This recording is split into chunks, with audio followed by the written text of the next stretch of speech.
I apologize for being late this morning. Not a problem. I literally just woke up. I can believe that. Let me turn off my radio.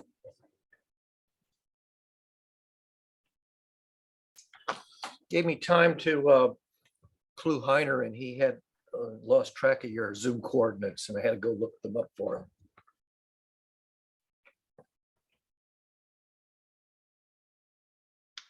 All righty.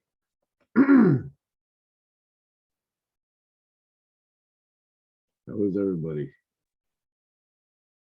Not too bad so far.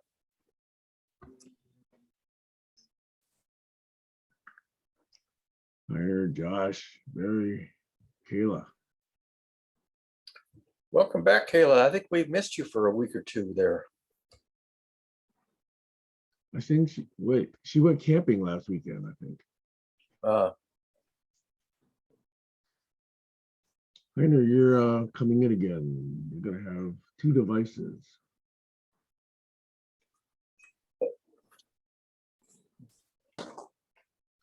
Yes, last weekend I was in Yosemite. Super. Yeah, except it rained for a day and I made Maxwell hike in the rain. You know, I learned that nothing is waterproof. So when they say something's waterproof, it's not waterproof, especially if you're out in the soaking rain for like 5 hours. It'll get to you for sure. Oh, yeah. So, Absolutely. but it was still a good experience. Sure. I also haven't seen Stacy online yet this morning. As far as I know, she's home this weekend. So how was last weekend? Did that gentleman present?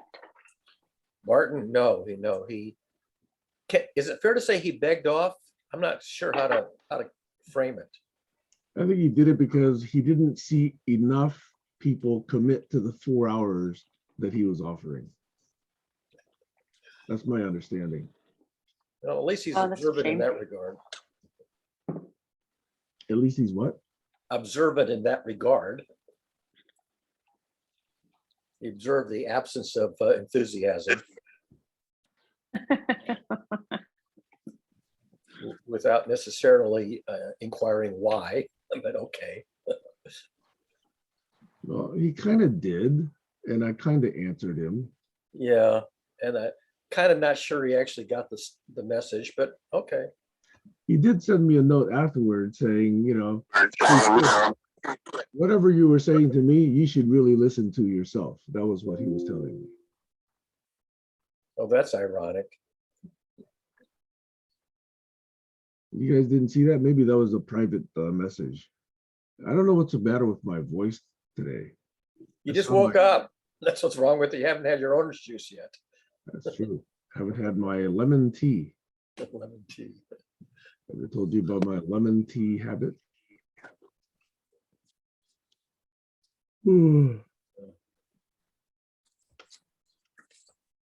Okay, well, one thing that you missed, Kayla, is, oh, maybe you did hear it. Doug is no longer doing Sundays at 8 o'clock unblocking. He moved it, or maybe you were there when he announced it. He moved it to Mondays at 1 o'clock East Coast time. So I proposed. And it's only for 1 hour. He cut Oh, it really? back to just a 1 hour total time. Did you attend this past Monday?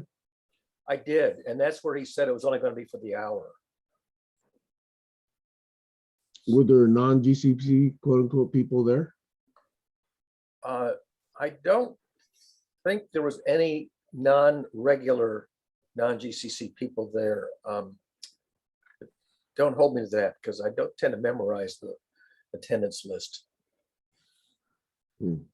Anyway, I can't go really during the week, as you guys know. That has problems for me. But just out of curiosity, is Doug still recording? Say again? Is Doug still recording? I think so. But again, it's not a detail that I made a careful note of. And often he doesn't get around to uploading anyway, at least for a very long time. So I basically don't count on ever being able to view the video if it turns out to be necessary, which it rarely does anyway. Yeah. I'm curious where Heiner is. That looks like a cool location. Looks like he's outside somewhere. Mhm. Well, I'm in two locations. One is with my desktop. It needs to be recharged. And the other is my iPhone from where I'm speaking now. But there's the loudspeaker is very bad and forgot the earphones. So it's really bad to follow you. That's why I always do like this, to at least hear you. I contacted Doug, asking him what is going on. And I somehow got the idea that it's not really in the line of GCC and in the format like he was doing on Sunday. So it will be something very new. And so I asked him, give me exactly the format. What have you got in mind? Because his format is very much top down. He is moderating and not being very, very interactive. But I understood he has other people as well, and it has nothing to do with troubleshooting or whatever issues, like he was somehow trying to moderate, mediate, finding the blind spots. I Okay. think it just remains to be seen how it sorts itself out over the next 2-3 weeks before we can get a good definition of what it's going to be. You see, I asked him because I will be end of May, beginning of June in Stockholm for the Stockholm Plus 50. And there is this foundation of global challenges. And a friend of mine is with them in such a foundation network or alliance. So to really give an update, what happened, I wanted to be azure, updated. And so I asked him, no answer yet. And I'm in a nice restaurant. Barry knows it already. It's called Sarajevo. I have my weekend lamb and my beer. So Heiner, that's fascinating. You're going to be in Stockholm. I was curious whether you'd be direct enough to ask them whether they actually did award the entire $5 million from 2017. I have many other questions as well. I will see what is possible, but I'm there for 10 days. So I don't like the city hopping anymore as a nomad of the air. So I will go there easy and go back easy. And I have friends and friends of friends. We'll see if they are there. But they have been anyway very high level policy and economics and governance ties with civil society and whatever touch. And it was a very, how do you say, curious when I met them first 7 or 8 years ago. So we will see what's happening, because I believe in the history, the lineage, to not only what happened, how much money was put on the table, but also what was the outcome.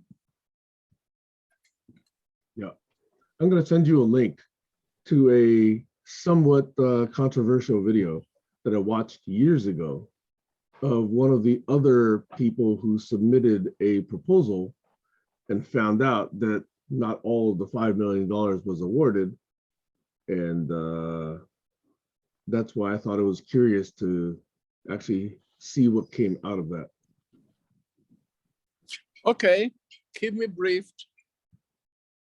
Yeah, So let me take down that action item.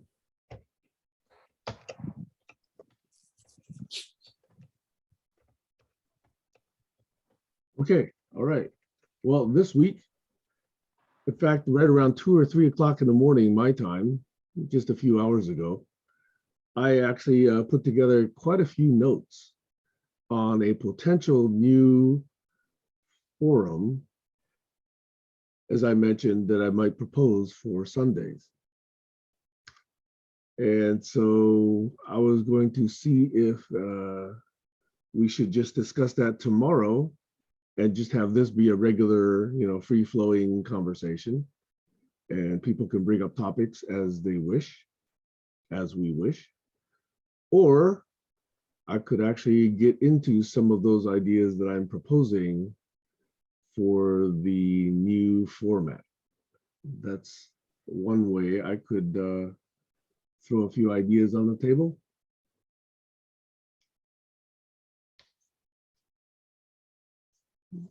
After our check-ins, of course. I'm curious to see your new format.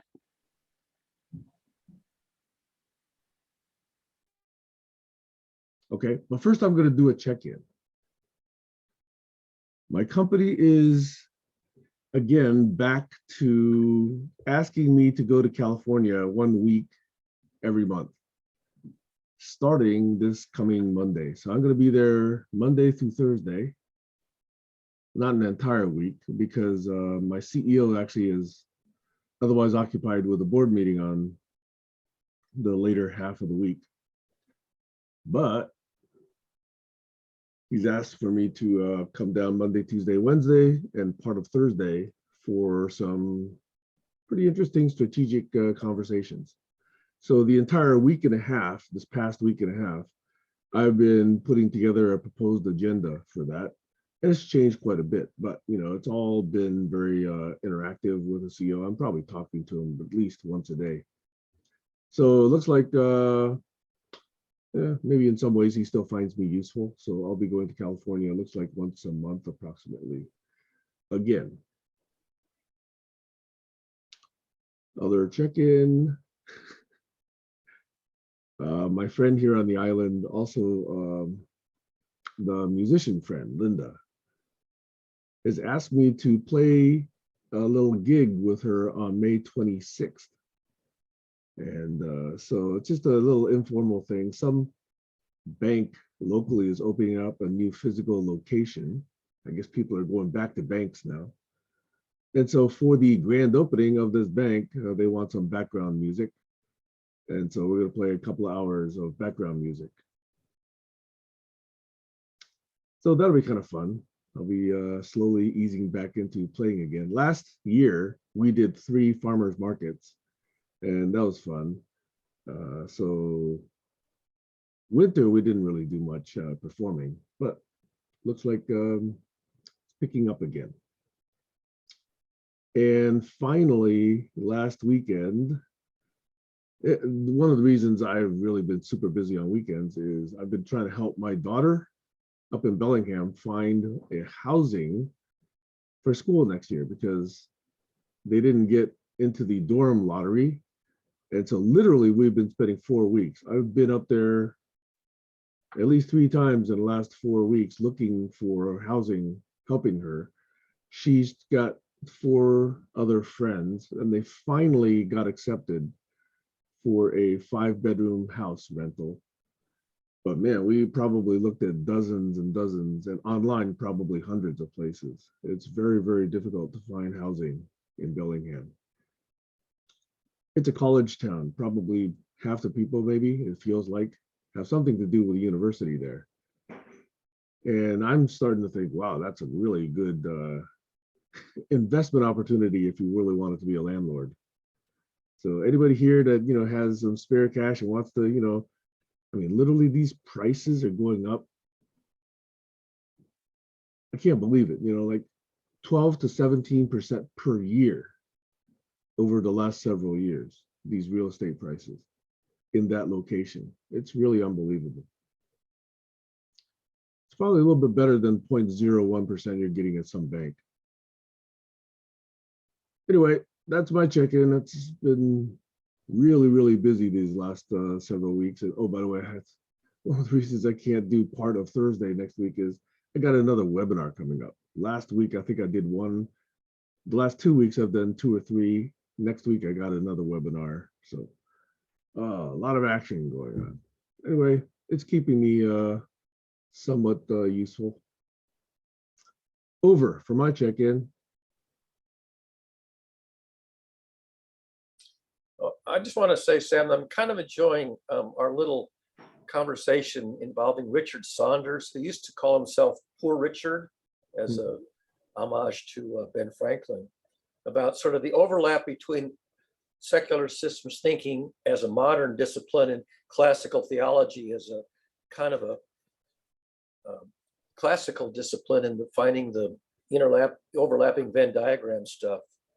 That's kind of, to me, that's kind of an interesting thing. And it brings in a concept that's very uncommon, something called analytic theology, which is kind of almost sounds like an oxymoron, but really, once you look at it, it makes some kind of sense.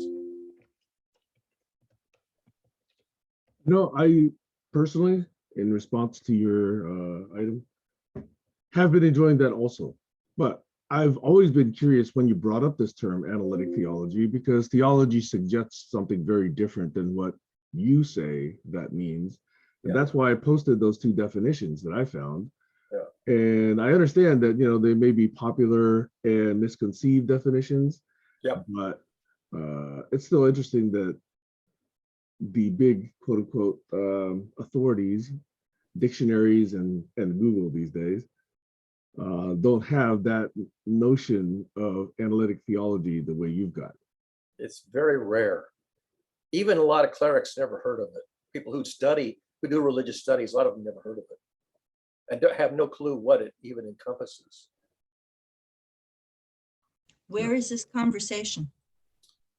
It's in like what, 3 or 4 places, Sam. When I get back to it after the session, I'll CC you on Richard Saunders' post. Or if you could just tell us a little bit between the 2 of you, if you could just fill us in and catch us up to speed by summarizing it, that would be best. Yeah, I actually gave a talk on analytic theology. I can't remember what group I gave it to. Might have been a science and theology discussion group that's local. And actually it's just a very short set of notes. But I coined a term some time ago. Everybody knows the word theology. That's a well-known word in the language, and sort of thought of as a narrative conversation, the Word of God. And Sam and I, have depth in mathematics. And I thought, well, if there's such a thing as theology, narrative conversations, what about theomathy, the math of God? And so I thought, well, there really ought to be this this similar but perhaps unexplored concept of the math of God. And I put together some notes, and that turned out to overlap with something that I didn't know existed that was called analytic theology. So that's kind of just a very terse introduction to the elements of theomathy or analytic theology. So would you be able to state a hypothesis or 2 contradicting hypotheses that describe the conversation, just to make it like simple and succinct? Sam? I could try. Give that some time to think about how to do that. Yeah, Sam can do it. Go ahead. Let me try, okay?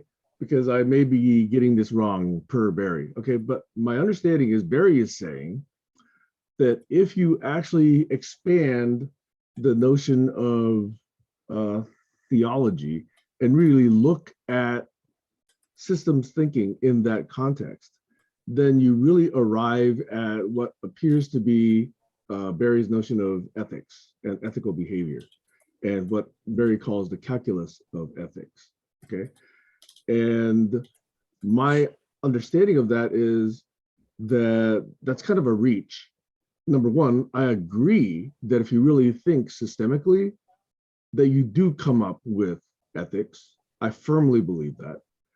My little tickle with it has been that to me, that doesn't sound like theology, because all the definitions of theology I come up with have to do with the Word of God or the study of, religious thought. And a further implication I draw from it is, and I've said this before, systemic thinking or systems thinking to me is nothing more than applied mathematics. And so I have trouble really understanding what people mean when I ask the question, what is systems thinking? And they stumble around and they talk about emergence and they talk about feelings and they talk about they don't bring up any mathematical notions. Some people talk about subsystems and interactions, but not everybody does. And then some people talk about chaos and complex behavior. But to me, that still isn't sufficient to really characterize what's really going on. So I come from a position that says, if you really take a look at your thinking and you understand interactions and you look at relationships and you look at the extremes, which is really the fundamentals of mathematics and correlations, then you actually get to systems thinking. And if you really believe that systems thinking leads to ethics, which I do, you can actually show how that does. You can lead how you think about sustainability and subsistence and thrivability and all of those things in terms of relationships among all the phenomena in the universe of discourse. So Barry, I don't know if that properly captures it, but that was my take on the interactions. Yeah, I just pull out one sentence that is in this little summary of my notes on analytic theology, because I was sort of looking for a definition of it that we could both agree with. It's basically turns out to be a synonym for what Sam and I might think of as systems thinking as our primary name. But analytic theology is the graduate level study of ethical best practices for crafting a sustainable culture using the tools for thought subsumed under the rubric of the ninth intelligence, Howard Gardner's ninth intelligence, which he calls existential thinking. And he included existential thinking into his catalog because it was the people who were doing religious and theological studies who kept saying, why are you ignoring us? Aren't we doing thinking too? And finally he realized, yes, you are. And he decided to call it existential thinking.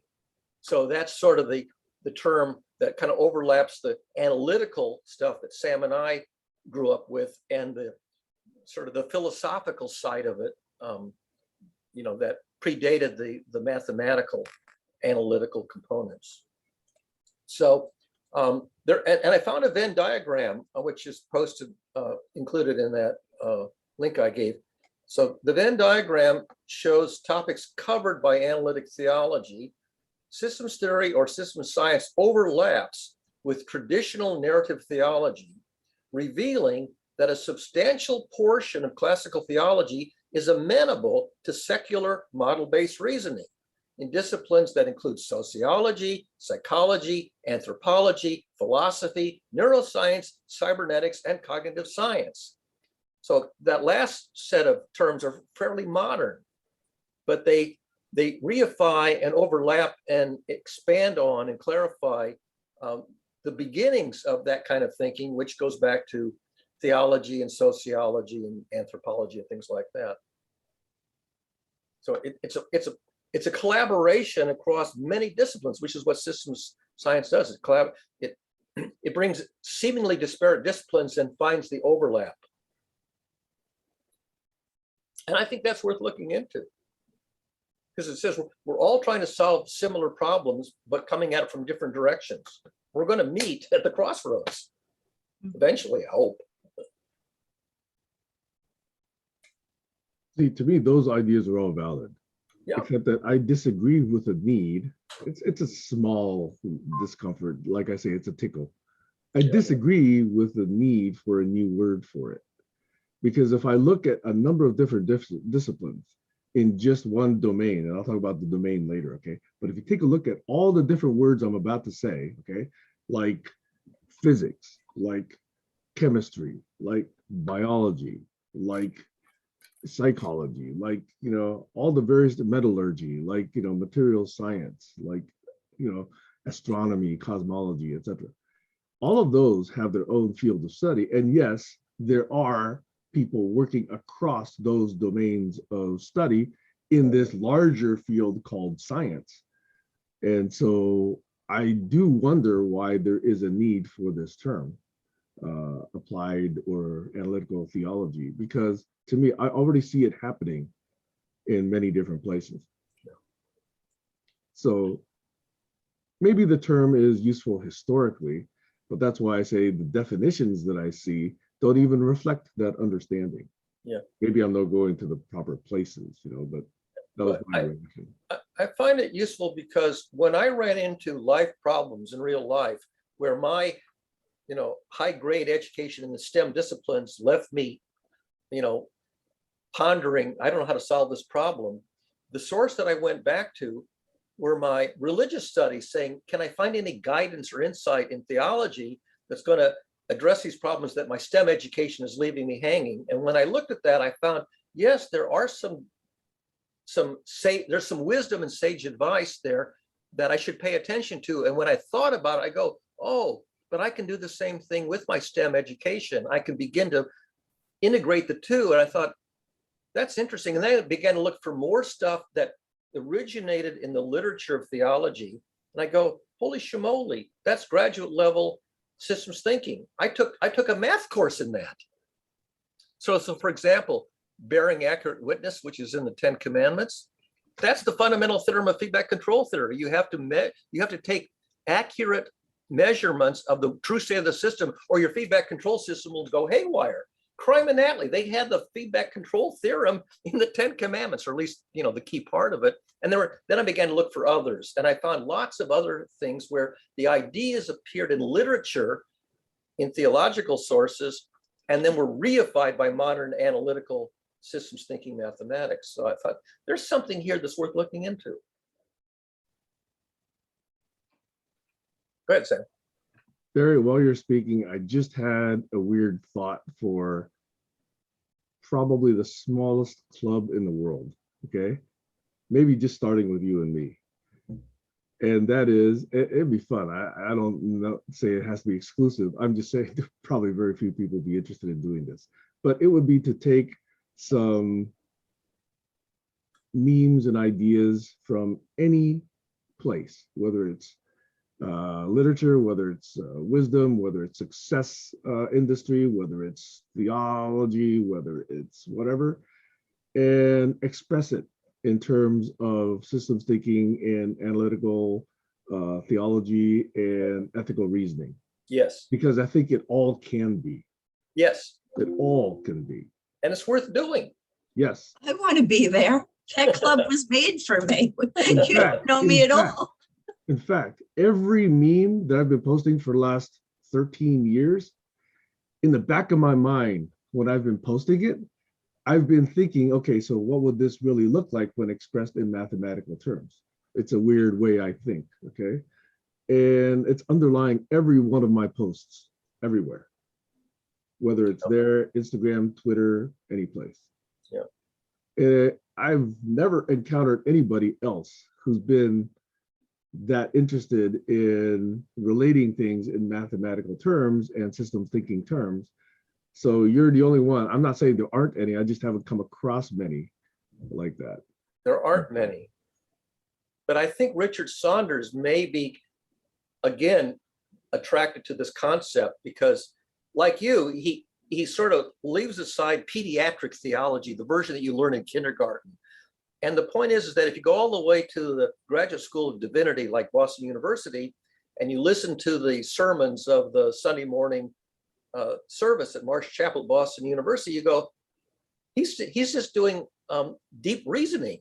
There's nothing faith-based about these sermons. And I kept learning stuff that I go, oh, I get that. I can reason with that way too. Wait. And I realized, so even though he wasn't saying, oh, by the way, I'm doing analytic theology, that's what he was doing, because it was none of it was faith-based. It was all just careful reasoning. I got to come to Boston then. Are you saying that at this place, they don't actually thump the Bible? Not to my knowledge. He's not holding the Bible and thumping it as he lectures or sermonizes? Let me explain. There are two local national public radio affiliates in Boston, WGBH, which is best known for Channel 2 TV, and WBUR, which is the radio station of Boston University, BUR, Boston University Radio.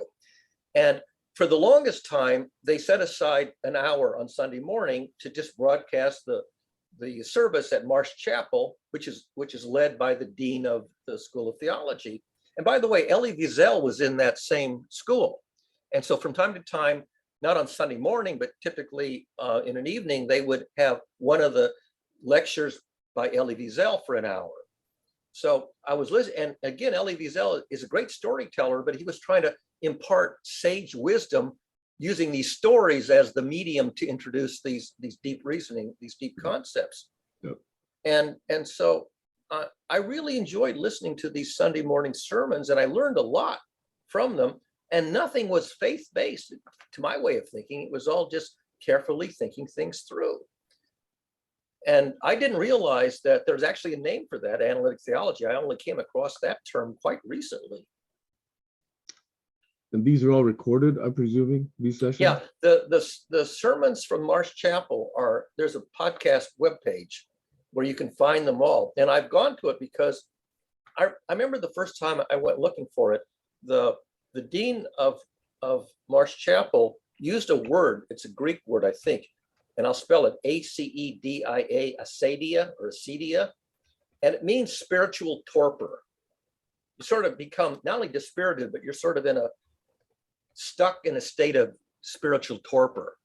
And he was discussing that. Now that's a concept in psychology or it's not, I mean, you don't have to be a theologian to say, oh boy, I really feel, punk. I feel down in the dumps. I feel dispirited, chagrined. I'm in a spiritual torpor. I can't get out of it. What's that got to do with theology? And yet here it is in the middle of a sermon. I had to look it up because I wanted to find this word acedia. And I ended up making it a word of the day. I'll have to find that for you. And all the synonyms, all the discussion that goes around this state.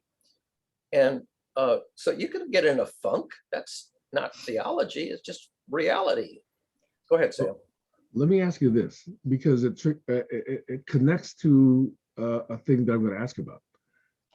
How many people here actually have watched or listened to Robert Sapolsky's lecture on the biological foundations of religiosity? Yeah, I think I've seen it. Not recently, but yeah, I've seen it. I think I've seen Because that.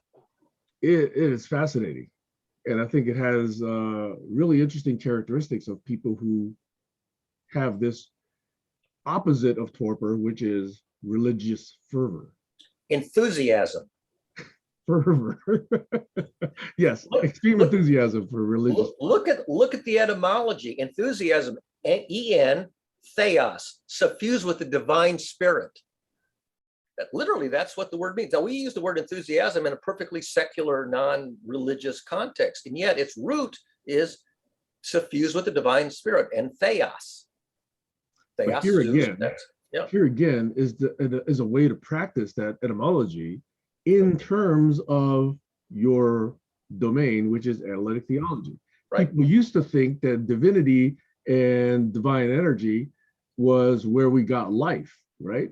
But there's other newer, quote unquote, notions of energy. Right. Yep. And so it doesn't have to have that religious foundation because we understand it a bit better. So I think that historically it's interesting, but in practical use, it's probably not connected to that religious foundation anymore. And Stacy will recall that if you look up the etymology or the translation in English of the name of the deity of the Old Testament, the best translation I can come up with is becoming. The spirit of becoming, the process of becoming, the phenomena of becoming. Scientists study the phenomena of becoming. So, and I go, that's simply an English rendition of the name of the deity of Moses.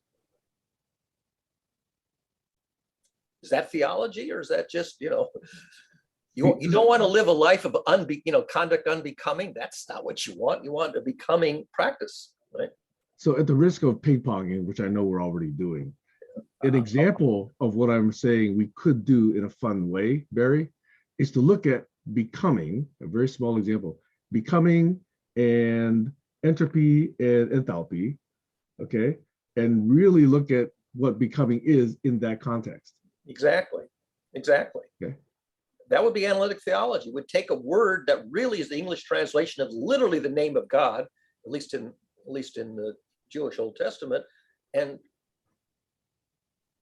thinking about it in a modern secular context. Yeah. The personal growth. Yeah. Right. Or And cultural seeing growth. that almost by necessity, even the increase of entropy creates little locales of order. And you can characterize it. Decrease of entropy. No, the passage of time, the increase of entropy still produces loci Yeah. Right. of order. Okay. In fact, Oh, I see what you mean. Yeah.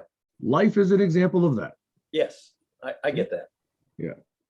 So I find that really interesting because that's part of becoming. So the part that you're looking at of becoming is a part of this larger general movement towards higher entropy.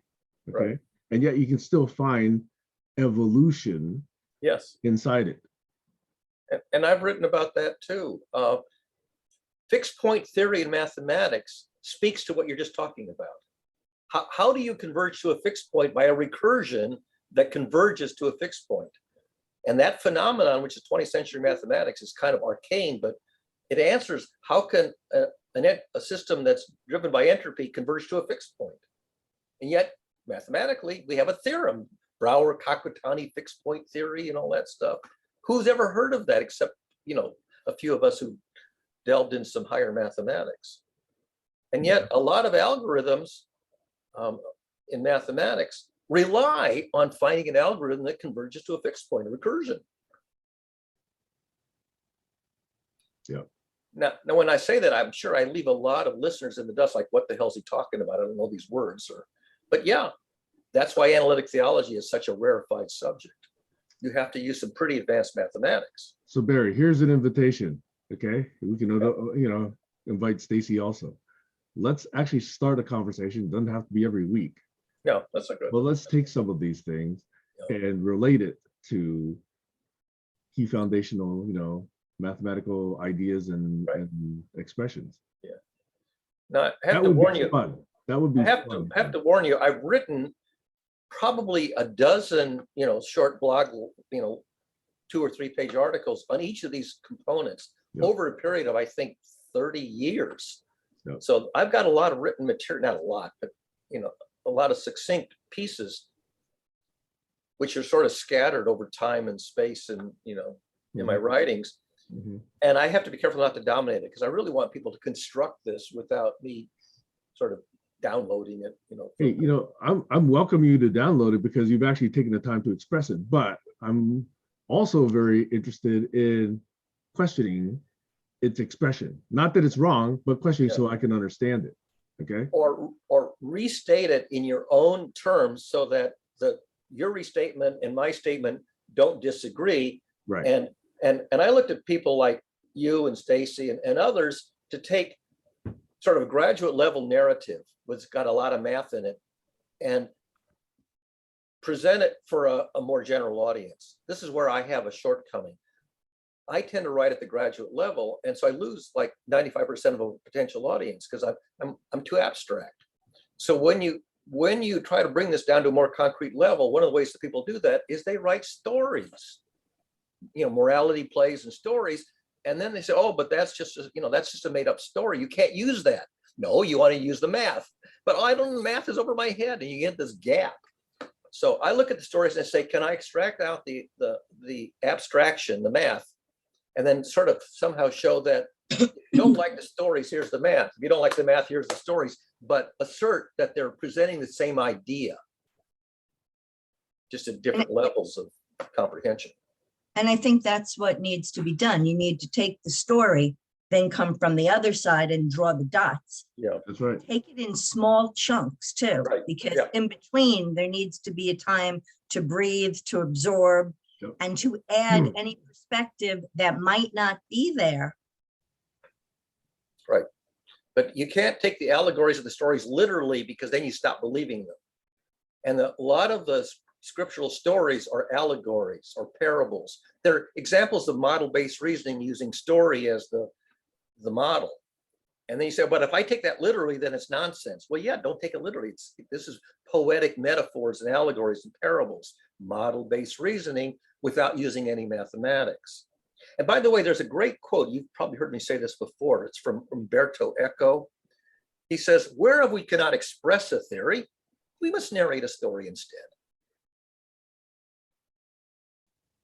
And I can express a lot of theories that my audience simply won't be able to follow because it's too intellectual.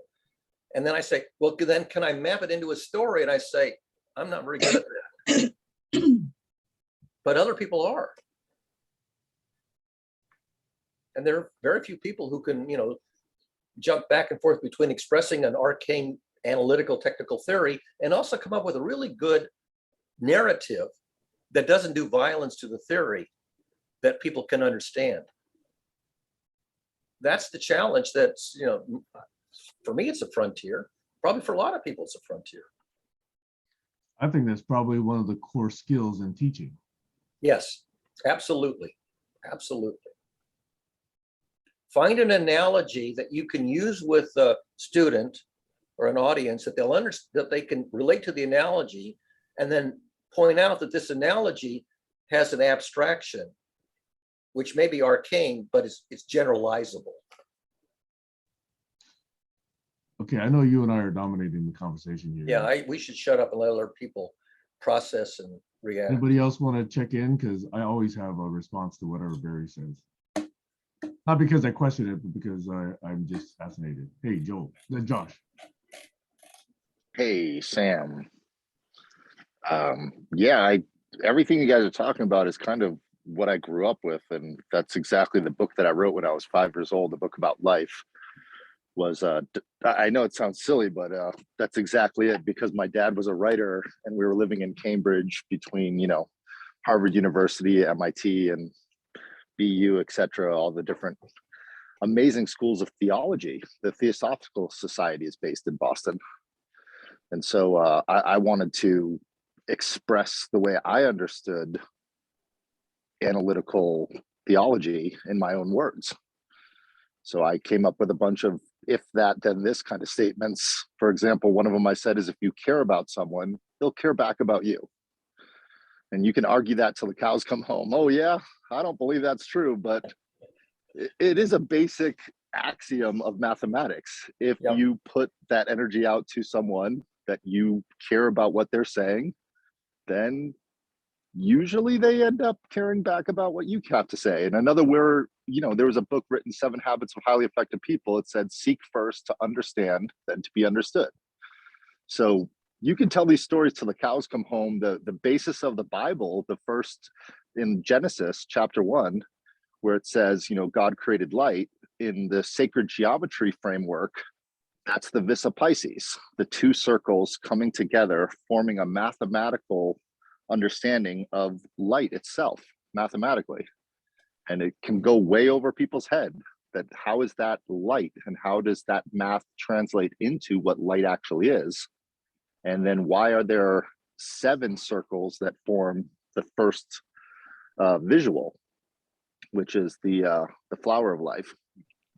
And through the points to get to other points, those mathematical formulas create everything.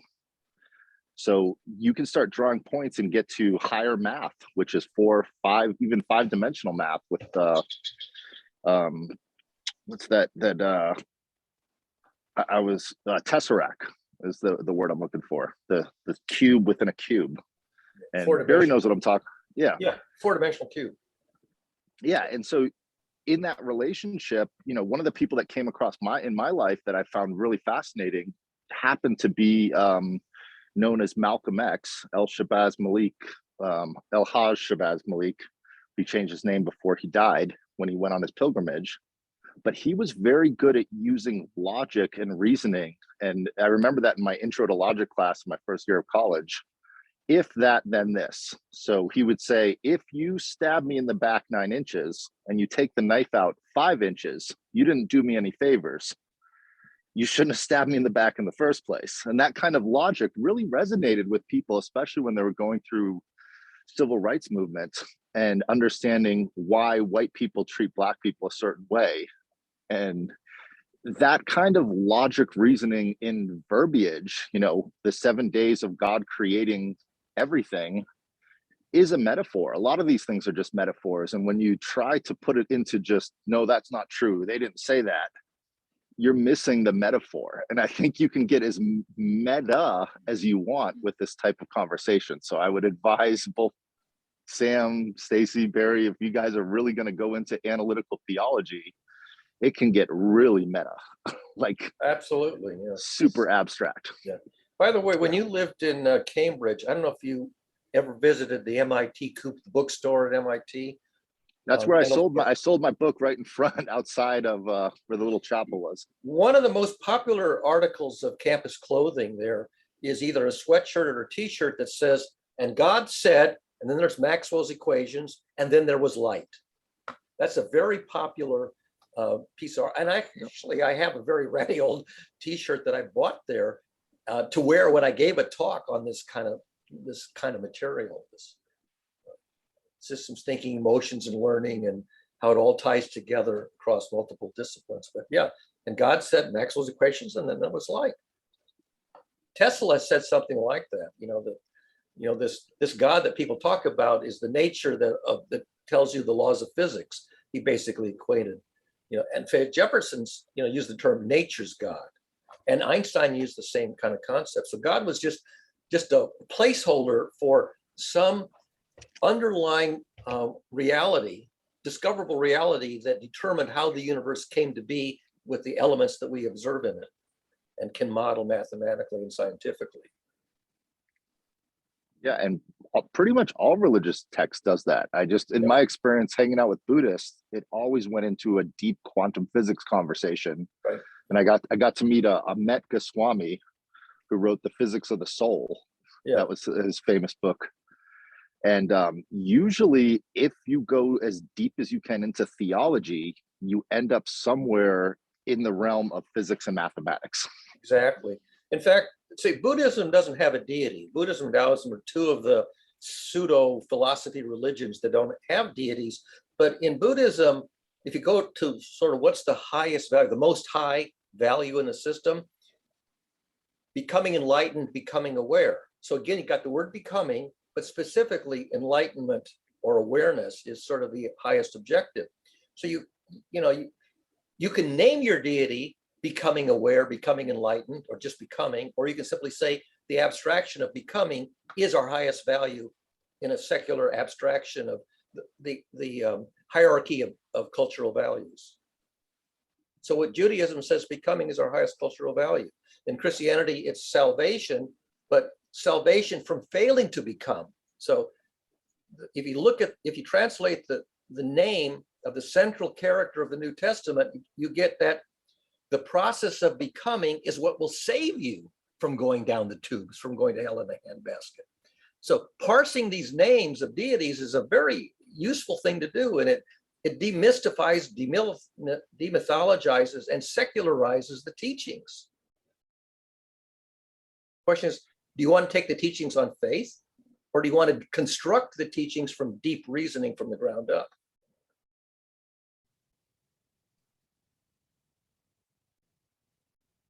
So You have your hand up, Sam. Yeah, go ahead. So my response to that, Barry, is I like that notion of salvation, but I don't see that in today's practice. Absolutely correct. Too much of salvation is listen to me, leave me, because I am the word of XYZ, replace whatever that is. So it's not encouraging this becoming. It's not encouraging this enlightenment. Exactly. In fact, it's encouraging exactly the opposite. Exactly true. That's the chasm between religion, structural religion in the church, the chasm between religion and theology.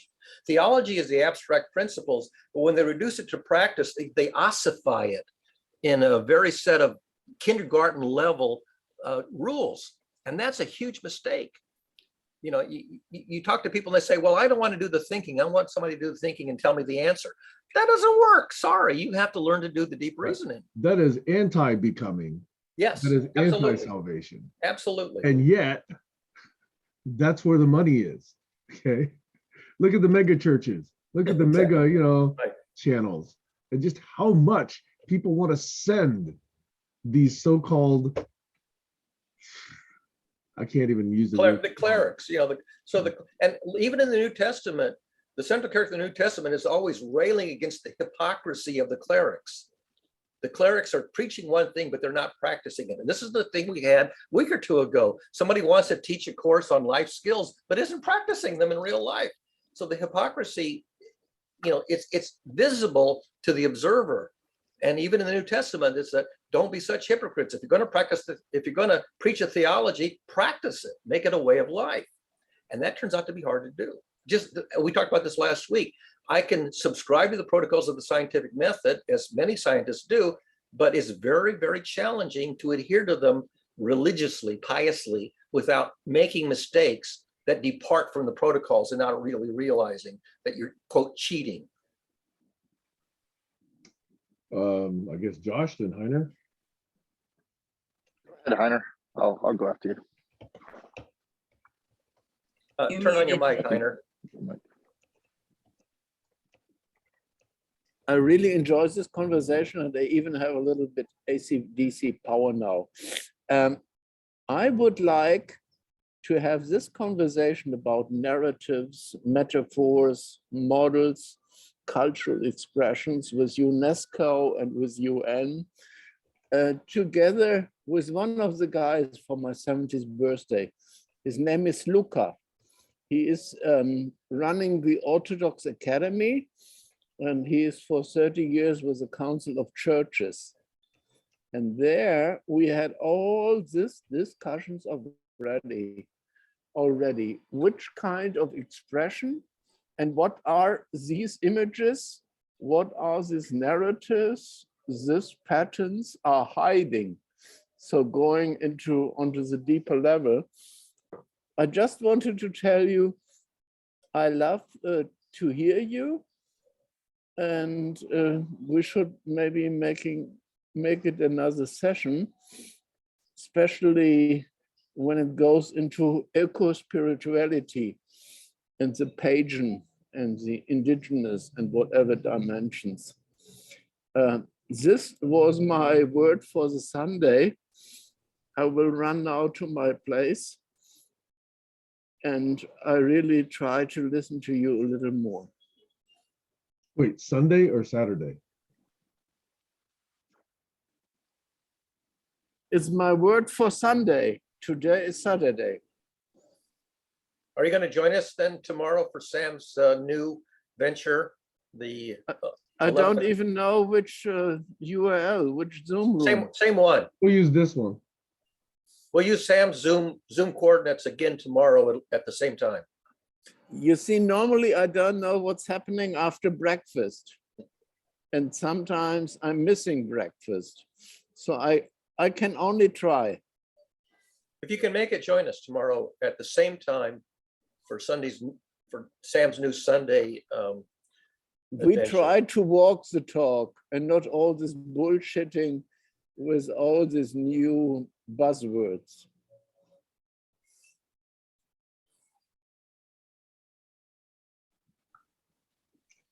Yeah, that would be a fun thread of conversation to spawn. Josh? Yeah, I'm just thinking of the narrative that's being created organically here in this conversation, and then potentially expanded upon tomorrow. And I think, the one thing that fits with my ask or my goal in having conversation with others is more inclusivity and less exclusivity.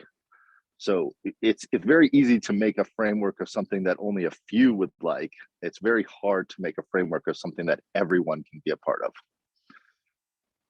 Yeah. And with that, I'm complete.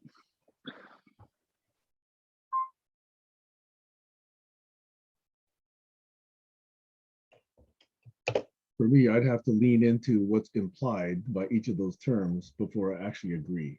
Because I actually have gone on record before as saying, we are thinking about the entire planet, but not all 8 billion of us need to get into that conversation at the same time. So I'm not sure whether that's inclusive or exclusive. So at least I have a non-absolutist view on that. The more you go to the abstract, the smaller your audience becomes. That's empirically pretty clear. And the more you go to the concrete, which is to say a story, the more you'll get an audience, but they will be entertained by the story, but they won't get the abstraction. And this is a challenge that I really would like to have some help figuring out. How do you find the sweet spot between abstraction and concrete story, that you have an audience that's engaged, understanding, and not saying, oh, he's just giving us fairy tales, or he's not over our head with math that we can't grok. Josh. Yeah, I'm remembering a lecture from Kurt Vonnegut about storytelling, but also a taxonomy of the story itself would be one way to break it down into different conversations so everyone can be included. Yeah. Whereas you could have a group of people just talking about the characters and why they like the characters. Right. And then you could have another conversation about what the characters meant when they said the dialogue here. And then another one about why was it set in this scene? So you could have a scene conversation where, well, that's because they were in this place on this path, and that path represented. So it brings up a conversation I had about the map is not the territory, but the territory is the story. So the actual place that they're in tells more about what's happening in the story than the characters walking through the scenery. Right.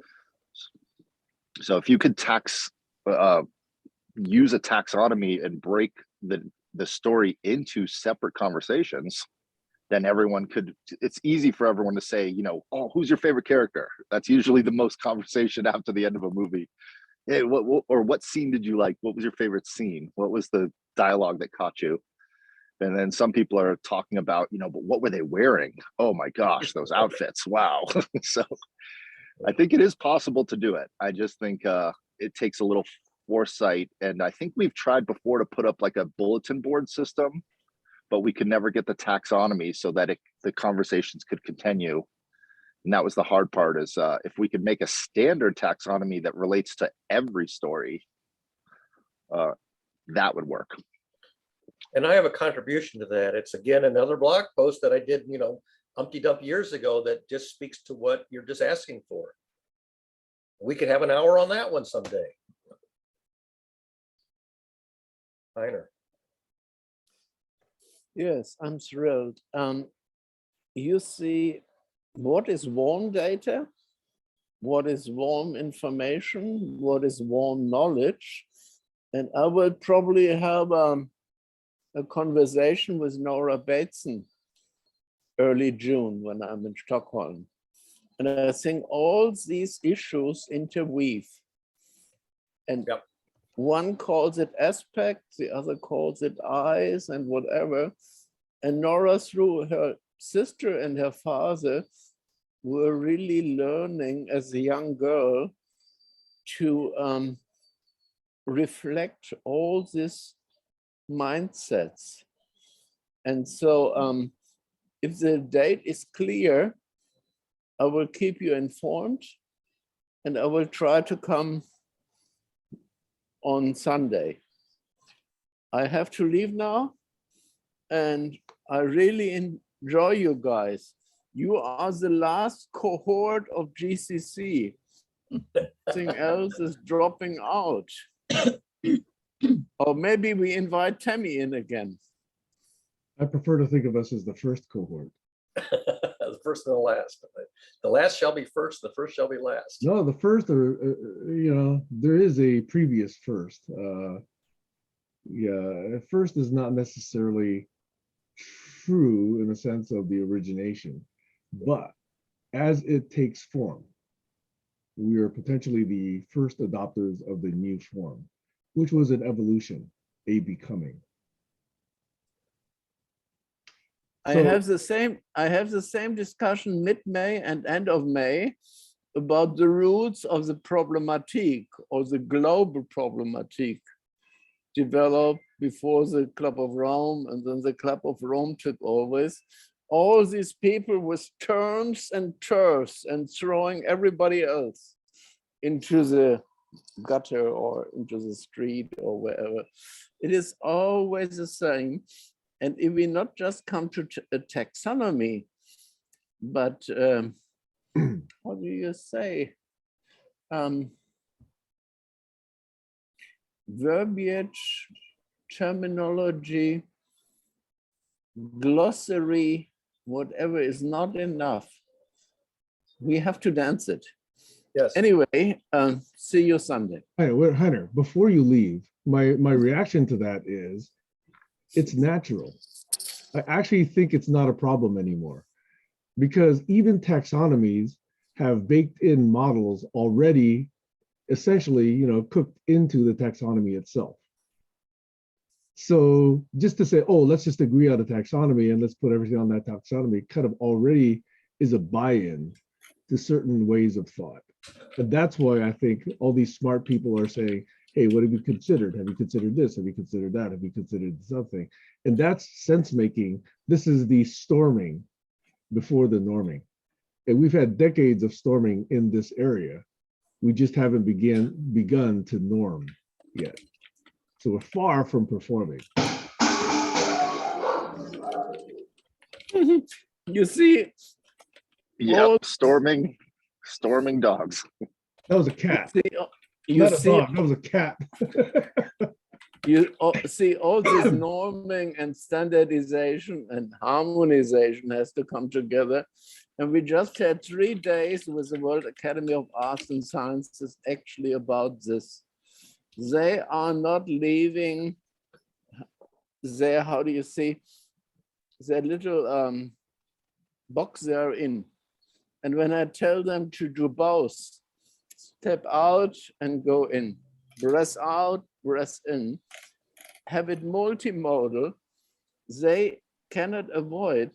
But I see in times of emergencies like today, people are a little bit more open. Maybe it is due to the disruptions here and there. And then they maybe start listening. But Sam, it starts with you. We will never agree on what really is a model because there are so many aspects in so many cultures and with so many different foci. But I'm leaving. I tried now the third or fourth time. No, you can't leave yet.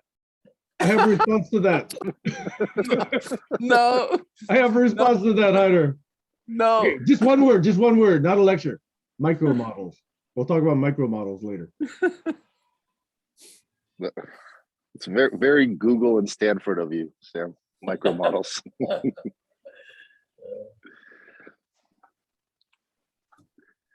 I just had to say it because it's on my mind is the Han has the con.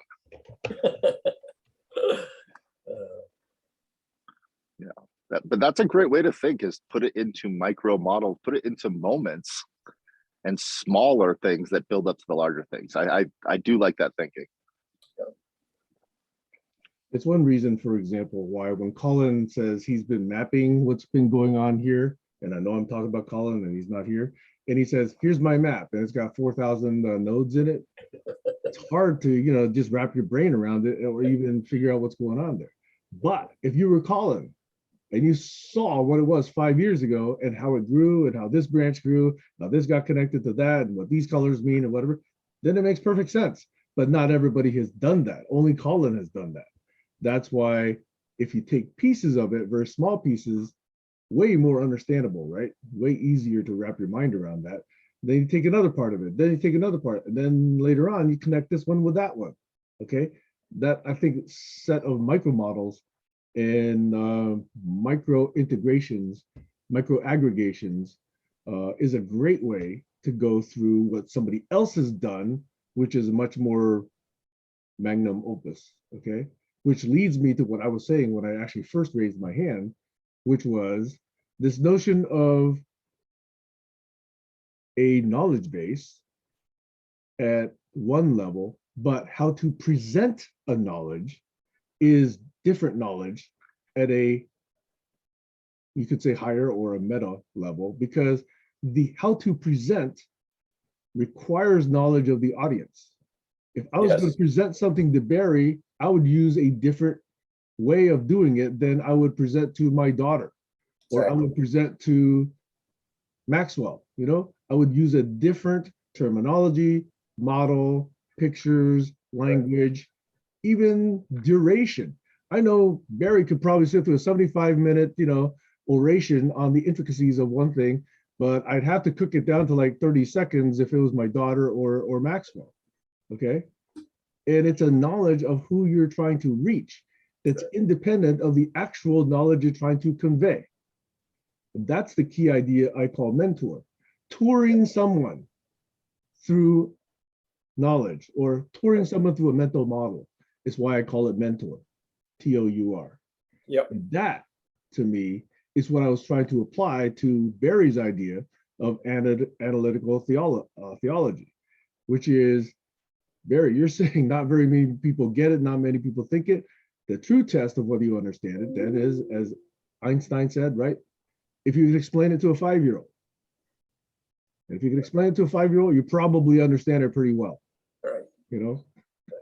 But those people who hide behind goofy language and made up terms and, you know, flowery connections and, you know, Bible thumping and, you know, suits, what are they really understanding? They're trying to mystify, they're trying to obfuscate rather than actually impart knowledge. Anyway, sorry to go out of turn there. Josh, you had your hand up. Yeah, no problem. I'm just checking in with my daughter because she's getting to be a crazy person. So I was wondering if I could invite her onto the call to calm her down in a little bit. Your 4-month-old is texting back already? No, I'm texting her mom, but I'm just kidding. You know, Sam, if you get down to how would you say something to a 5-year-old, I would say something that I didn't originate. Don't do something to somebody if you wouldn't want them to do it back to you. yeah, It's the golden rule. It's the negative version, the Hillel version of it. And that's getting all the way down to the kindergarten level. But all the way at the abstraction level, it's a symmetry principle. The symmetry principle is very deep and profound in science and mathematics. Einstein used it, says, if there are any laws of nature, they should appear the same to all observers. If I switch places with you, I shouldn't come to a different conclusion about how the universe works. The universe is homogeneous is that particular belief. Yeah, so the symmetry principle, which is very deep and powerful, is also in the golden rule, which is how you teach it to a children without going into all of the mathematics of. But what's interesting here, if I was to apply this analytical theology to that statement, and I look at the mathematics of it, I would say, yes, if you're actually trying to take a little meme and spread it around 8 billion or 8 quadrillion people to achieve a certain homeostasis or something about conservation, you might do that. However, that is not the only way. And Plato, for example, came up with another way. And mathematics says, how do you reconcile this one versus the other one? What I'm referring to is Plato's idea of a, what is it, benevolent dictator? Yeah. If we had a benevolent dictator, we wouldn't need the golden rule, right? Potentially, there's a scenario that says we wouldn't. And so if a benevolent dictator did exist, and by the way, we're immortal because you'd want to sort of keep this around for a while, and people trusted this benevolent dictator, and this benevolent dictator was proven or shown over whatever number of test cases you really wanted to apply to be benevolent, to be all wise, omniscient, and whatever, then I could actually give up, in one scenario, my responsibility to think, right? Yeah, which you don't want to do. Potentially not. It really depends on what we really want to be. If we're becoming as a species and some benevolent dictator can tell us all what to do so that we optimize our becoming as a species, is that what we want? Or in addition to that, do we want to become as individuals Yes. and not just as a species. Yes. So those are all the different ways to question these teachings. Go ahead, Josh. Josh. I'm just curious if you could logically put that into a mathematical formula where the definition of the benevolent dictator is someone that adheres to the golden rule, thus You could, creating a but you don't recursion. have to. But algorithmically, isn't that the very definition of why it's so elusive that a benevolent dictator could exist? Is could there be one person that makes the many adhere to the rule that we all treat each other the way we want to be treated? Yeah. Go ahead, Barry. So suppose that you believed in a deity that created the universe, and the deity dictated the laws of nature as the benevolent dictator. You get Emmy-Noether's theorem, the famous Emmy-Noether's theorem in quantum mechanics, which says that the symmetry principle and conservation laws are two sides of the same thing. She finds a mathematical model connecting symmetry to conservation laws. We can observe the conservation laws, we can see them empirically, we can posit them, and then Emmy-Noether says if you use the mathematics, you see that that implies an innate symmetry that's ineluctable symmetry that's in the architecture of the cosmos. That's an example of the benevolent dictator saying the mathematics is the mathematics, and you can't, disregard it. You have to discover it, and it makes the world behave in a symmetrical and conservation model that is survivable. It doesn't decay away. Conservation laws, things don't decay away in God of existence. That's very powerful. And so you see it in quantum mechanics, and you see it in the golden rule of how humans should create a culture that doesn't decay away. Sam, Josh. I'm just visually seeing a wave going up where it's starting to go towards where you want it to be, and then it's moving away from it. And right at that intersection, right when it's about to decay away, it propagates again. And it's creating that constant cycle of you have to allow something to decay in order to grow again. For example, you have to have leaves fall from a tree and decay in order to create rich soil for something to grow again out of it. And that's Maxwell's equation. As the electric field grows and decays, it generates the next part of the photon, and it's conservation of energy. If it didn't do that, the energy would increase or decrease. So conservation of energy gives you this Maxwell's equations, and therefore the speed of light. And therefore we have the equation for the whole universe already right there. Right. So that's an example of, and Tesla, I think it was Tesla, basically says, that the God-given mathematics, which are discoverable by humans, tells us something makes the universe able to exist. And so a lot of physicists will say, once you get all the way down into physics, you quote, discover God.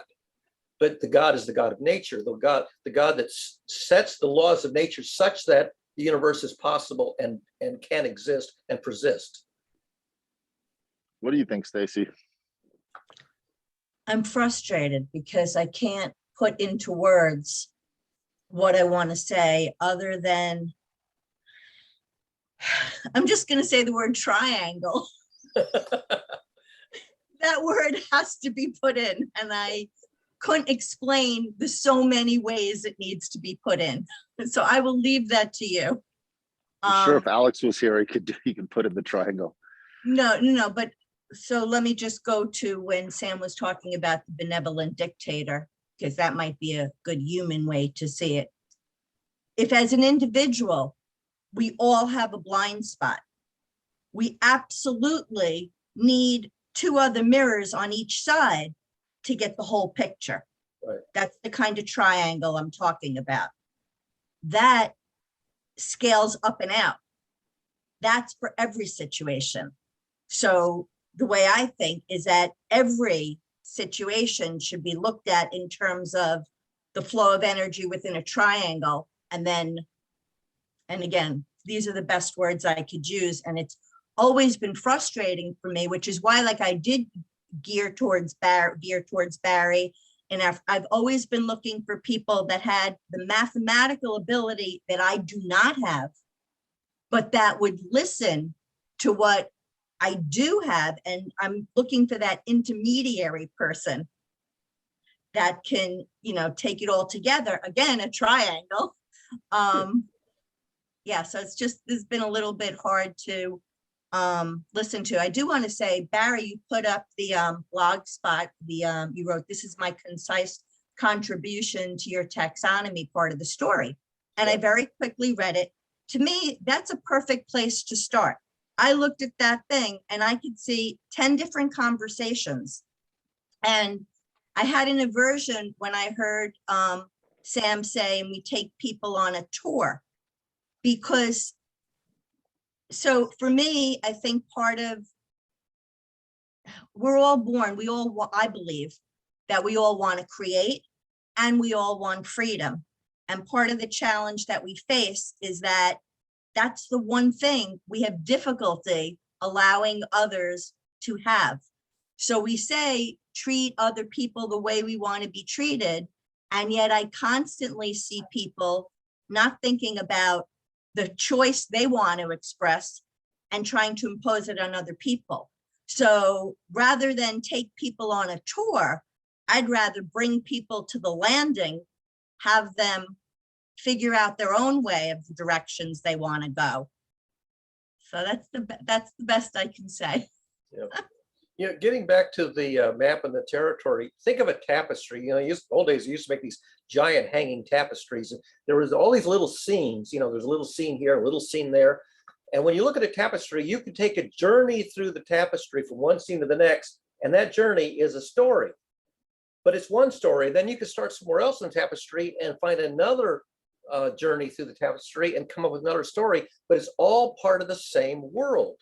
All those little scenes are part of an ensemble that all fit together, are mutually compatible. And so tapestry and now a metaphor is a wonderful metaphor for people who don't want to do the math, but can say, "Oh, I want to tell you a story from the tapestry, which is our history, but I'm going to start over here and meander this way." And that's not wrong. The other says, "Well, it makes more sense to me to start over on this side of the tapestry and meander that away." And there's a lot of journeys through the same tapestry, and none of them are wrong. They're just different journeys. Stacey, Yes, what happens when you get to a place? I'm typing in the answer to that right now. I prefer to have a guide available than to have a tour person take you on a tour. Just a simple shift. But it's a word issue, right? It's a word issue that words matter. So if you believe that words matter, and I absolutely do, it's important. A traveling companion say, you decide which scene you want to go to next from the scene we're at, and I will help you understand and interpret the meaning of the adjacent scene. Right. So you can be the driver's seat and the traveling companion will be the interpreter. Right. As opposed to, I will set out the journey and you'll be a passenger. And so you can, and actually you can balance it. You say, well, where should we go to next? And you say, well, we could go to there next, and this is what we're going to find out. Or we could go there to this other neighboring scene.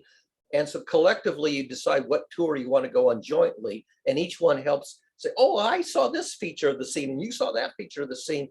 And we're sort of building the model in our head, but in whatever order makes most sense.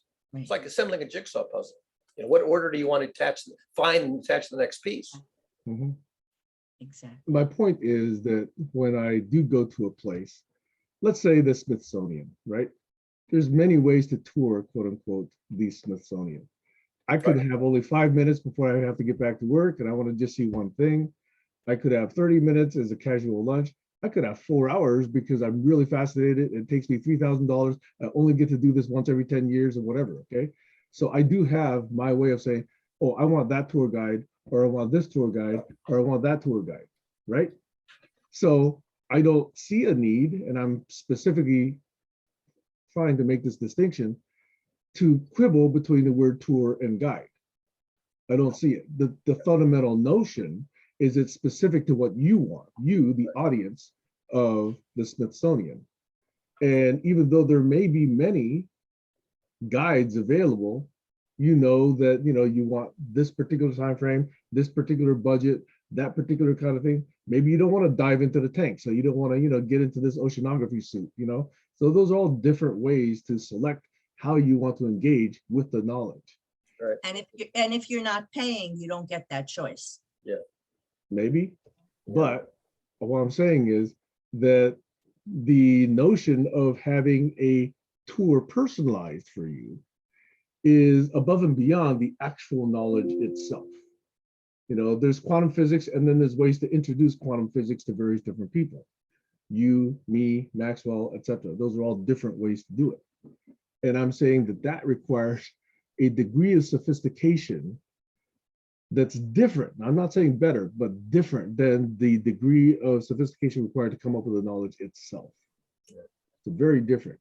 It's a more teaching, and it's a more touring, it's a more guiding kind of expertise. In the Museum of Fine Arts, you'll go with the tour guide with the group. In the Museum of Science, you'll go from exhibit to exhibit, and there's a local docent at that local exhibit that will explain that local exhibit. So that's sort of the two opposites. You go from one scene to the next, and the local docent stays put, or you go with the tour group, and the explainer explains each of the pieces in the Museum of Fine Arts. So I would use the different modes in the different museums. I use the tour guide in the Museum of Fine Arts and the docent in the Museum of Science. The local explainer.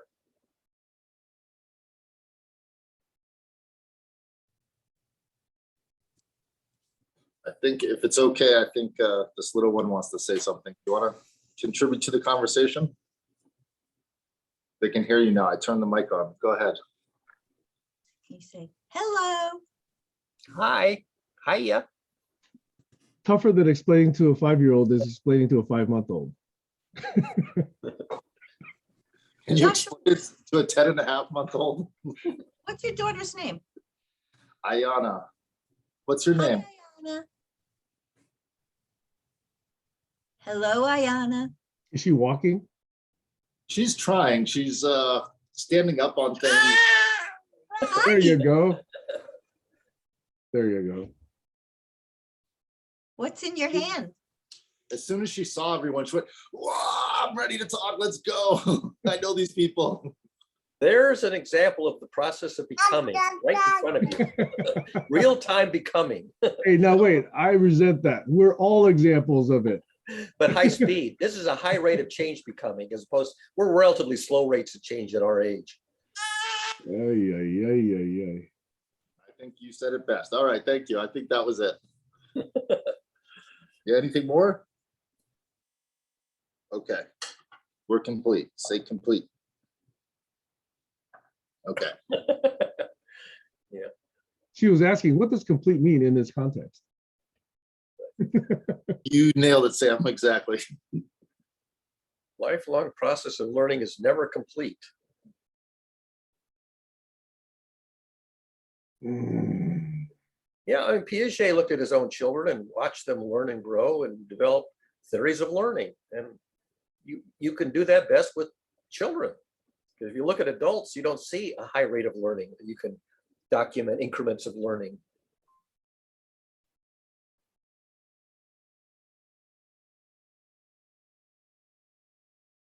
When Josh was talking earlier about if then this, if then this. I mean, that's, how I've lived my whole life. That's how I've created whatever models I have.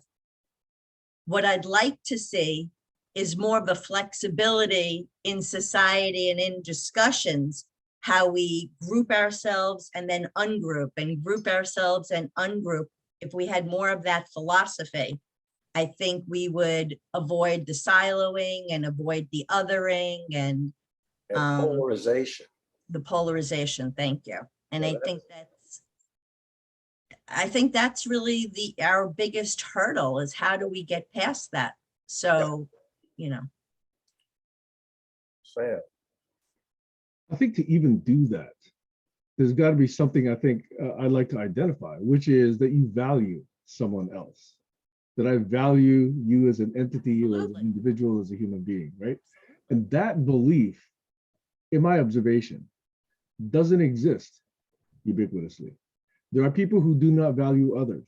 Slavery is an obvious example of that. You know, labeling is a minor form of that. The right to vote is clearly an indication of that. Humans' rights over their own bodies, like an entire gender, according to some parties, is an example of that. So can this you, valuing, yes, what? I was going to say, can you identify the part in you that does that? Because every one of us Sure, has a place. absolutely. But some of us are aware that we do it, and some of us are not aware that we do it. Like, for example, national pride, widely viewed as a virtue, right? Pride in country. You know, in its practice, it leads to wars. It leads to keeping people out. It's the definition of othering. It is the unbecoming practice. It's an unbecoming Yeah. practice. so Pride goeth rather before a fall. So rather than thinking systemically, in this case, in a global perspective, if you think only in a national or regional perspective, you're clearly going to be hoarding resources, hoarding assets, hoarding rights, and withholding from others. And that's basically because you're not me. You're different than me. Therefore, there's this implication, you're less than I am, Asymmetry. right? So only people who value others would actually do as you two have been saying. And yet it's clearly evident that that's not in everyone. So until we fix that, or until we figure out how to deal with that, we're not going to get people to say, oh, well, I value meetups because I value, you know, gathering with other people because I value them as individuals. No, certain people don't think that way. Some people want to say, I'm here, I'm in this town, it's the greatest town in the world, got the best food. I hate the food over there. I hate the way you think, hate the way you dress. I hate the way you dance, hate the way you sing, hate the way you talk, all this sort of thing. That is everywhere in this country, unfortunately. So I guess what I'm trying to say is that it starts on an individual level with people that we know. So that means I have to be honest with myself. When somebody rubs me the wrong way and I'm not really valuing their opinion, I have to take it upon myself to find something that they have that they're expressing that does make sense. It's like that cooking show where you have to use every single ingredient. That's really how I look at life. We have to learn to take an ingredient from everyone, and we don't do that when we group people together and then take some, take like a whole group and throw it out because we don't value it. Instead, we need to be looking at, well, what they must be seeing something from a different perspective. And within that, there has to be something of value. And then the other point I want to say, since, a lot of the environment is a concern to all of us, we need to start looking at other species that same way. And that doesn't happen enough. And the way we treat animals and all that's key. So you said something that I thought I was going to elaborate a little bit, which is you have to think this way or you don't have to think this way. You use the word have to in some context, and I wanted to make sure I understood correctly.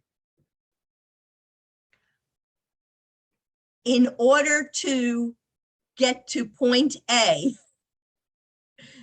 we would have to be able to find that appreciation or find something from everything, because we are all connected in some way. Yeah, to me, I think that's an interesting point, because there's another quote unquote aphorism or teaching, whatever the right word is, which is mind your own business, right? We've all been told that. Mind your own business is not necessarily, I mean, it can be, but it's not necessarily an example of systems thinking or systemic thinking. Right. discernment is needed for that Yeah. one. Exactly. Because if I mind my own business while somebody's being oppressed, I'm on the side of the oppressor. Illy Wiesel. Cause and effect exists whether you observe it or not. So recognizing, how things bounce back and forth, cause and effect, that means that when you do your business, that impinges on my business and everybody else's business. So it's not just, in isolation. Right. But there is another way in which you can take mind your own business, which is in the context of think globally, act locally. Right. If you make that your business, taking into account the global perspective, then I agree with it. So there's different ways you can interpret a simple saying that either is systemic or is non-systemic. And unfortunately, not many people dig into the meanings behind these teachings, and they just, do the very simple mapping of, oh, I heard that in kindergarten, that must be right. As opposed to say, okay, what's really going on here? How did this come out of an ethical application of system science? Exactly. That's the question that isn't often asked. Yep. And that leads to the new theology, the secular theology, the secular teachings of higher level ethical best practices, which is where the theologians were trying to get to with just without using the math, because they didn't have the math. They had to do with stories. They were on the track. I mean, they were the pioneers. Pioneers don't have the final answer. They have the elementary, the beginnings of the journey towards increasingly sophisticated thinking. Right. So again, on an individual level, I have to be able to play out what would happen if I do this, and play out what would happen if I do that, and then decide what to do. Right. Now, if I'm not in the right emotional state for whatever reason, that's going to be impossible to do, and that's going to change everything. Right. That's where the community has to be able to maintain some sort of, I don't know what you'd call it, mechanism to balance that out. So like, just to give like a concrete example, I see two people having some sort of an exchange. One of them seems more wounded than the other. I make the decision that I need to say something to help that wounded person. If I don't do it in the right way, because for some reason I'm triggered and overreacting, and I put too much energy into that conversation, I could just make the whole thing blow up. Right. And that's analyzing or predicting the outcome, not over the short term, but over the long term. Is it a sustainable, if I adopt a practice, other people echo that practice, is that going to be sustainable over the long term, or is it going to escalate or die out or have some other undesirable long-term consequences? So getting long-term consequences is the challenge. This is where systems thinking is really powerful, because it tries like the Dickens to work out the long-term consequences, not just what happens in the next 10 minutes or next 10 days. Right. So to bring back the mind your own business thing, which is oftentimes a good idea, what happens a lot is, so one person will jump in. Instead of the rest of the people waiting to see if that ripple effect will make a difference, they jump in and do the same thing. And it's too much. It's I don't know what the physics word is, but it's too much of a correction. It's called chaos, out of control. Instability, chaos, out of control. It goes haywire. So yeah. I mean, even when I'm sorry. Too much energy. Things start bouncing around with high thermal energy, and it just turns into chaos. Right. Entropy goes up. But foundational to all of this is each of us could only do this to the best of our ability. Exactly. With the best of intentions. Yep. And if the best intentions aren't acknowledged and our limitations to our ability are not acknowledged, one could ascribe a negative intention or effective whatever that may be unnecessary. We can learn from these examples. We can learn from say, oh, well, we didn't need to all pile on, or whatever you're trying to say. But we're doing it with best intentions. Right, but this is where awareness comes into play. So for example, let's say we all just watched our video and we just watched it. We're not judging other people, we're just judging for ourselves. And for everything we say, we ask ourselves, did I need to say that? Why did I say that? What was the need in me saying that? Would I say that again? That would be a great start. Those are great questions. Right. That's great awareness. And, Would that one, were done all the time. and one of the And I needed conclusions to say is, that. one of the conclusions is don't invest power in individuals to make political decisions on behalf of the community if they are short-sighted. You want people making decisions who are far-sighted. And in our culture, we elect too many politicians who are short-sighted, and they do things that will have a payoff for them or for their constituency in the short term without making good consideration in the long term. So I've been in a lot of conversations around like governance and new ways of doing things. And again, I bring in the triangles because I would rather pick 3 people that I trust to make a decision for me on a certain topic.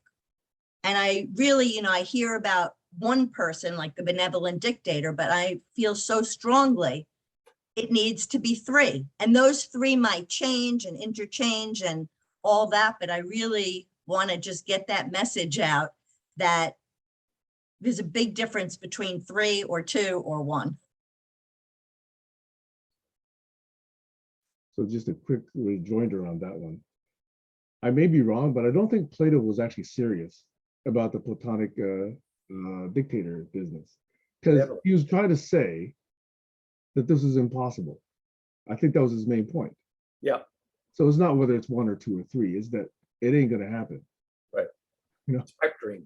Well, Benevolent dictator is a pipe dream. Right. Well, I don't know anything about Plato or what he said. I know that there's been a time in my life when I was president of my condo association that I definitely served as a benevolent dictator, and people wanted me to do that. And that was really important because the strategy that I had in my mind, I could not have done if I didn't have 2 other people that were willing to allow me to take the lead.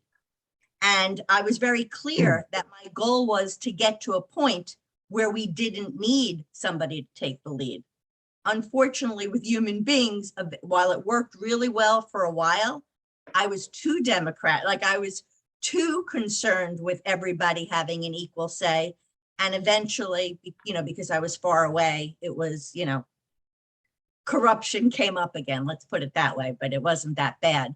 But my point is, for very short periods, I could see the idea of a benevolent dictator, but better than that would be a benevolent board, or a benevolent community of decision makers of 3.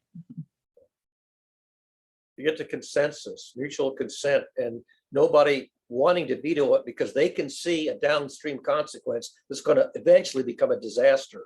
And you want to listen to the person that says, I foresee a long-term disaster with this proposal. And then you have to explain it and convince them that their thinking about the long-term consequences is worth paying attention to. Right. And by having 3 different perspectives that are, similar in the center, but that spread out in different ways, you have a better chance of getting a fuller picture. Right. This long-term, short-term business is interesting to me because, clearly it's intention here in the United States. We have companies run by the quarter/annum. Yep. We have politicians worrying about 2 years, 4 years, 6 years. Yep. We think that's long-term. No, People, it's myopic as hell. Too many people in the US do not realize that, for example, China has a 50-year plan that they update every 5 years. Yep. Do we think that way? If we thought that way, we would have thought about EVs, we would have thought about the climate, we would have thought about housing, we would have thought about food in those terms. It's not ever evident that we have people in positions of authority who think this way. We don't have systems that think this way. We maybe have academics who think this way, but they're relegated to roles of academia and not in policymaking, unfortunately. And that's the rub. And that's why China is patient. They don't care if they win in the next 2, 4, 6 years. They know they're going to win in 50 years. That's enough for them. They can watch us make all the stupid mistakes, get all distracted by, Ukraine and, Black Lives Matter and all that stuff. And they can just say, okay, fine, we'll wait this out. Because they've done it for thousands of years. And we haven't learned that lesson. Over. Josh has his hand. Thank you. Yeah, I'm just thinking of the systems thinking and why did the system in America get the way that it is? And I think a lot of it has to do with the ability to raise a solution, raise a goal, raise a mission, and then parachute out before you have to deliver on that promise. Golden And that has a, parachute. Yep. but even in And even our quarterly earnings. but Quarterly in our earnings. government, yeah, you can just become a lobbyist and parachute out of the Congress. You can, or a senator. It's just so easy not to be held accountable for bringing something to fruition in a longer period of time. So the corporate world, they're calling it kick the can. People say, oh yeah, we're going to do that in 6 years. It's all going to be completed. We have everything going and go. And they're spending the corporate money to the point of possible dilution of the entire company. I mean, that GE was in some real shit about 3 years ago for the way they were handling it. It's a large company. It's been around for 100 years. And the negligence is what I'm seeing of people that say, you know what, destroy it all. I don't care. I didn't build this company. I'm just a higher up I'm on the board and I will parachute out with my money. So I don't care what happens. And I think it's the opposite of systems thinking. It's individualistic, I get mine mentality. Selfishness. Figma. Selfishness. Yeah. But how does that, like, how does something get sucked its energy out of a large system like a corporation? How do you destroy a corporation?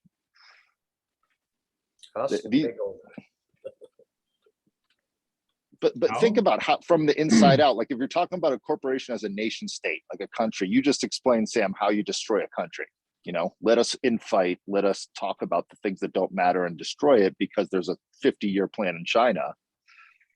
Those type of thinkings, we're always thinking how we build something up, but how do we destroy something is a good way to find the holes in the system. Let it run its course, actually. Yeah. In the Bell system, because the faster the system fails, the sooner we learn. But the problem is we don't do that. So when the auto companies failed 10, 15 years ago, we didn't let it run its course. We bailed them out with $785 billion coming out of your pocket and my pocket. We didn't learn. We wanted to prop up a non-working system. That's the core antithesis of becoming. And it's also the core antithesis of a free market. A free market would have said, they didn't do well, they deserve to die off, let something better come by. But that's not what was done. And that's why we marched in the streets in 2010. That's exactly why. That speech you just gave is exactly what I heard on podiums all throughout the world. Yeah. Is why are you bailing out the bankers? Yeah. Why are you bailing out socialism the for the rich and the corporate? But hey, you gotta, fight like hell for yourself because you're not working hard enough, and that's why you're still in poverty. It's not that the system is rigged against you. No, it's not that. The system wants to give $785 billion to a failed corporate model. Sorry, I'm getting a little bit animated. That's okay. Bernie Sanders was too. This is exactly welfare for Walmart. It's enthusiasm. Yeah, you're filled with the theist. It's beautiful. Lincoln, he tells the measure of a man by what makes him angry. Exactly. I presume women also. Yeah. We had nominally a 40-year planning cycle in the Bell system. When we introduced a new technology, we designed things to last for 40 years. That was we expected that the technology would become obsolete, but had to live for its lifetime, which is 40 years. over the course of my career, I think that began to shorten. So telephone gear became obsolete sooner than 40 years in the second half of the 20th century. And part of the problem was the network planning at Bell Labs was still using a 40-year time frame when we should have dropped it down to like 30 years or 25 years. And then Steve Jobs, for example, came along and introduced a radical new technology. And we had this huge investment in plant that was economical, but it wasn't state of the art. And so we kind of overdid the long-term planning in the domain of technology. So we didn't anticipate how rapidly the technology would evolve. Go ahead, Sam. I just wanted to bring up, there was a great Veritasium episode this week that he spent a lot of time and animated to explain how lead got into gasoline and how one man basically killed more people than the history of ever.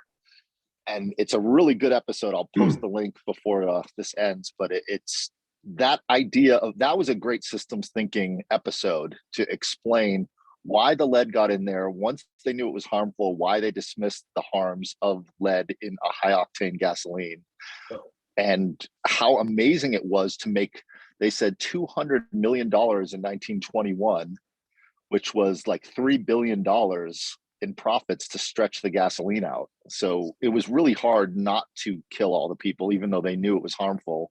And the guy who invented it actually was suffering from lead poisoning, because he went on stage and said, no, this stuff's fine. Look, I can breathe it in for a minute. Oh, and then had to go and suffer from his own poisoning just to make it's, I mean, those are the type of systems I think that need to be pointed out, where we know it's harmful, but yet it's so profitable. How can you not do it? I'll post the link in the, let me grab it. Yeah, YouTube's been pushing that video for a few days now. Very, very strong. I forgot what I was going to say. There's actually a phrase, I think it's in Christianity, it's in Latin, but the translation is something like, what you're saying is toxic to me, try taking your own poison first. And there's a Latin version of it that's sort of on a pendant or pennant in somewhere in Christianity.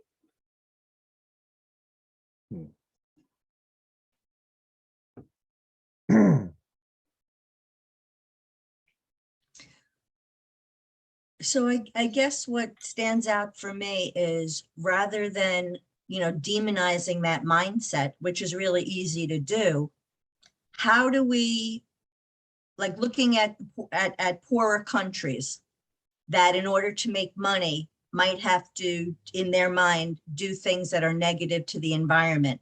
How do we make it easier for them to not do that? As opposed to just saying, well, don't do this because, it's not good. How do we work with them and create solutions where they don't have to do that? Yeah. So you have to reveal the negative long-term consequences in a way that's convincing. And stories are one of the ways that people did that traditionally. They would synthesize stories, and the ending of the story was, Shakespeare did comedy and tragedy. The tragedies were revealing the ultimate downside of the practices of the characters. And if they would have an epiphany, if they would change their mind and avoid the negative behaviors, then you had the comedy. And so he basically had these two extremes of storytelling, the bad ending and the good ending. But it's not, I just want to say this one thing, Sam. It's not so much about knowing what's right to do. I can know that if I eat that ice cream sundae, I'm going to get fat. I can know that, and I cannot want that to happen. But unless I have something else that feels good, that makes me choose to do something different, I might eat that ice cream sundae. And that's what I'm talking about. Departing from ethical best practices simply because we don't have the discipline to stay aligned with the optimal best practices 100% of the time. And that's the thing. So if we don't have the discipline, rather than screaming that we have to have the discipline, how do we come up with more creative solutions that doesn't require discipline, because it's something we wanted to? And Sam put in the chat the knowing doing gap. So I just want to get that on recording. Sam? This is a very subtle and very interesting systemic problem, because you could say, and I'm answering your question from about 3 minutes ago, I think, okay? You could say, we have learned a lot by going to fossil fuels. We know the damage it causes. Therefore, in order to help out poorer countries, we'll help them by teaching them not to pollute their own environment. We'll help them by taking them to different kinds of energy production. The problem with that is that's also a way of oppressing poorer countries. Because poorer countries will say, hey, you were able to accelerate your economy fast by doing this. You're not letting us accelerate our economy. You're not letting us get to parity with you. And that is happening. That's happened for decades. The second thing is almost so obvious, but so invisible, both, okay, depending on who you are, is the currency exchange system.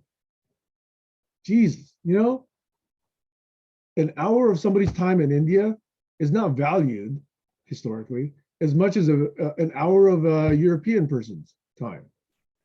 An hour of a Chinese farmer's time is not nearly, by orders of magnitude, valued nearly as much as someone here in US or Europe. And the exchange system, to me, looks like it was kind of designed to be very, very oppressive that way. Like an hour of a woman's time? That too, right?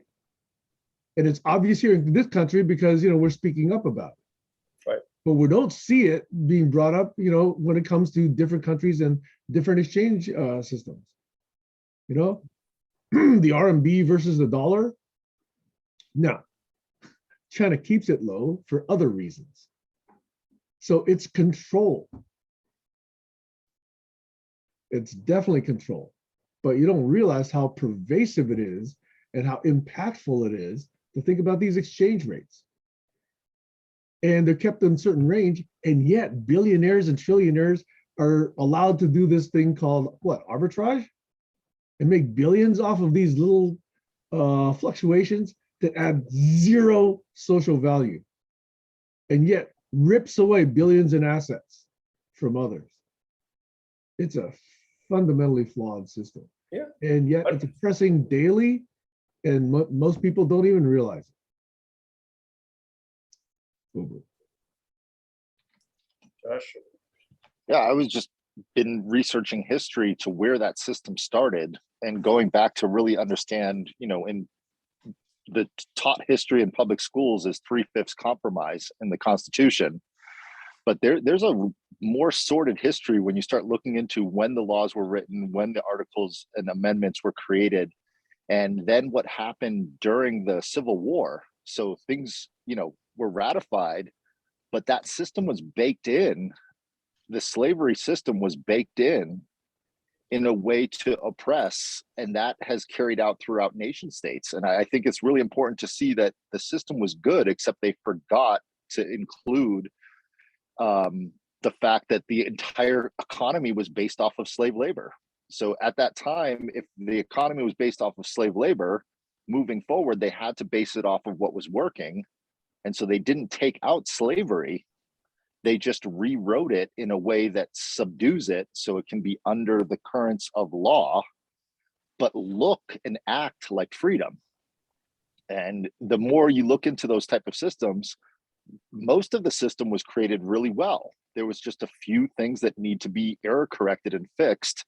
And I just heard a really interesting interview with Elon Musk on a German network where he talked about how he's going to govern Mars and what type of democracy he wants to put into it. And one of the things that he said I thought was fascinating, I don't know how to adhere to it, is the idea that a law can be easily dismantled faster than a law can be created.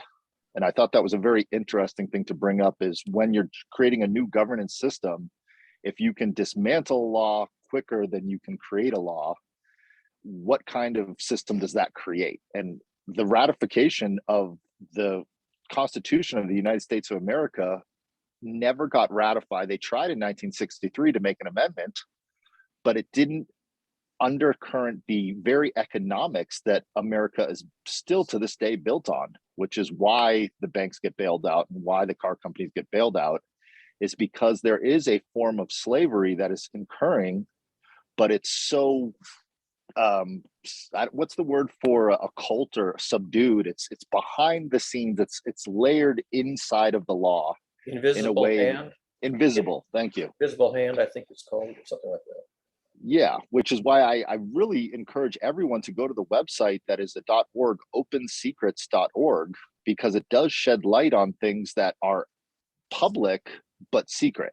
And I think that's the key to changing a system, is things that we know about, but yet the general public is not able to interface with. And I think just the fact that law itself, you have to go to a certain amount of school, then get accredited in order to practice law. I think that is exclusive for most people to even be a part of. And I think that there was a movement that got started about 5 years ago. I don't see it much anymore, but it was crowdsourcing legal frameworks. And it was from a lady at Harvard, I believe, that went through a rape situation, and she rewrote some laws that got passed in Congress. But having a crowdsourced rewriting of laws would change everything. And I think, I agree. yeah. And Go ahead, I Stacey. totally agree. And just to add to that, how about language that we could even understand? Because it's written in such a way, it's impossible to understand.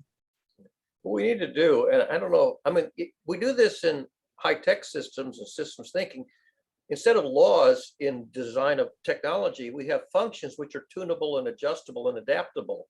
So you have a function which has more degrees of freedom than a law. A law is basically a switch. It's one way or the other. You replace that by a continuous adjustable function, and as things change, as the environment changes, system changes, the function sort of modulates or adjusts or tunes itself to real-time conditions. And that idea makes technologies very stable and sustainable and operable. And in legal systems where the law is a fixed switch that has to make a switch, hard switch at a certain point, that is a really, really dumb design from a mathematical point of view. And that's the mistake that humans made 6,000 years ago, that even today in the 21st century can't see our way clear to fix, to upgrade from these switch functions to adjustable, tunable, adaptable functions. Sam. Not only that, but if you think that the Constitution is what rules us, I think that's a very inadequate understanding. What I'm beginning to learn, okay, and I should have learned many years ago, is how certain, rules of conduct in the Senate and in the House basically trump whatever's in the Constitution. Look at what's going on with filibuster for, how many months? Forever, my lifetime. It's not in the Constitution, is it? I don't think so. And yet it allows parties to just exert, almost complete control. Yeah. And it's definitely not systemically beneficial. Right. And yet the powers in office know that it serves them. And that's why it's still there. And the Democrats seem to be fearful of getting rid of it because they want it when they want to exercise it. It's so non-systemic and it's so frustrating that it's not more widely understood that the whole Constitution is being subverted by quote unquote rules, which, by the way, Mitch McConnell chose to ignore when it was expedient for him, but it's being held on to now. And the Democrats are so impotent, so stupid, so separate from the needs and the wants and the benefit of the citizens. It's just two parties fighting with each other and caring nothing about the people who live here. This is another example of why a third party, again, going back to that triangle. But in this two-party system, a third party is not ever going to evolve. All right, so I'm the silent third party who would have said to the writers of the Constitution, and put into the Constitution some kind of principle of always striving for ethical best practices in the governance of the country. So the thing that you don't see in government and politics is striving to construct ethical best practices in the management of the country. Somehow that needs to be in the Constitution of a survivable country. It was given lip service, only in form of, in the pursuit of happiness. Yeah. Right? Is lip service. Is that even mentioned later on in the Constitution? It should be a measurable, it should be a measurable part of how good are we in crafting our regulatory mechanism to coming as close as possible to ethical best practices. That, I mean, why is that missing from the Constitution of a government? The other phrase there is in order to form a more perfect union. Right. But they assumed that people had common sense. Which That was a bad assumption. Right. Bad assumption. Unfortunately. Yeah. I'm getting too irritable. I'm going to get back into the woodwork here, okay? Okay.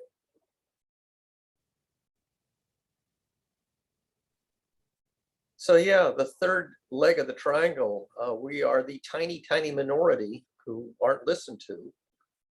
And, what do? Well, we bow out of trying to influence government. We either go to the high-tech sector or some other, write novels or comedies or something where our skills are at least you can earn a living at and do something worthwhile. I would be totally frustrated in government. Totally frustrated. I'm gonna say one more thing. Okay, this thing that's been going on in Twitter about Elon Musk. He says he's an absolutist in freedom of speech. How come he doesn't realize that an absolutist in freedom of speech is not completely suitable for society, and it's not even well considered? It's a simplistic way of thinking about absolutes and dualism. Yep. You clearly already understand scenarios where absolute freedom of speech is dangerous. Yep. And yet an absolutist, as Elon Musk claims to be, is going to bring back those dangerous scenarios. So I, again, think that's an indicator of non-systemic thinking. Now, it's hard to say about Elon Musk. He's systemic thinking in a number of different other domains, right? But in this one, I think he's wrong. Over. Yeah. Before you speak, is it true? Is it kind? Is it helpful? Is it constructive? If it doesn't meet those criteria, it's better off not being said. I would just like to add to that, Sam. I think your point is well taken, but it's not that simple. He's actually trying to create an algorithm. Hey, you be quiet. And create free speech. Like this little one wants free speech, but I'm saying it's not that kind of thing where it's danger is not what he's trying.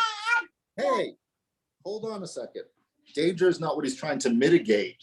What he's trying to mitigate is an open source of everyone figuring out what free speech is. So even this little one can say what she wants to say. But I'm saying it's not one of those things where he's not thinking of the outcome. He's trying to set a blueprint to evolve into a free speech that doesn't have dangerous consequences in a way that's suppressing. Yeah, but see, he's not doing it in a collaborative way. He's saying, I know what's right, you don't. Not true. That's actually not true at all. He's saying Twitter's not doing it. So what he's saying is he was very clear. He said, I want to open source the algorithm of the way the communication is transferred to each other.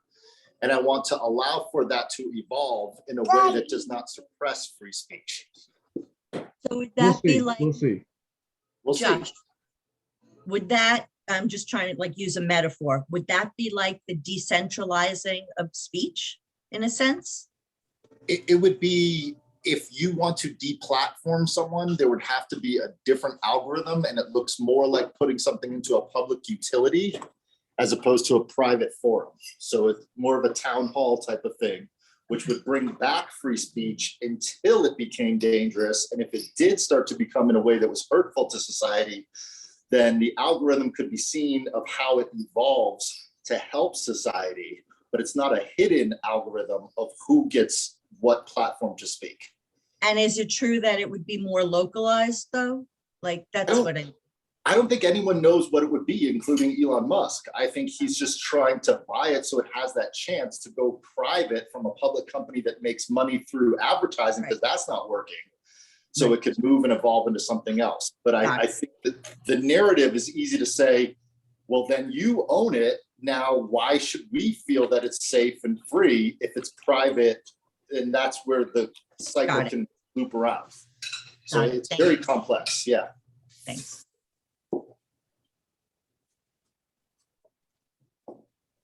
But I don't think anyone knows how to have free speech without danger. That's my point. Is I think Sam made a good point of it can become dangerous. Free speech is always dangerous, but can it be regulated in a way that's useful to everyone? Meaning the areas that you were allowed to congregate in a town square, those laws have been rewritten to now you are not able to congregate in those areas without a permit.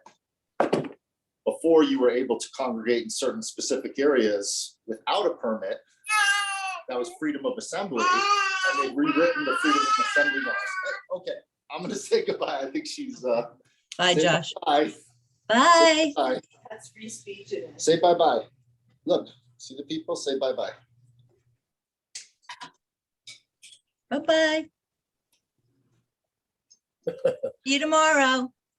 Okay, cheers. Thank you. Bye. Bye. Bye. There we go. Free bye-byes.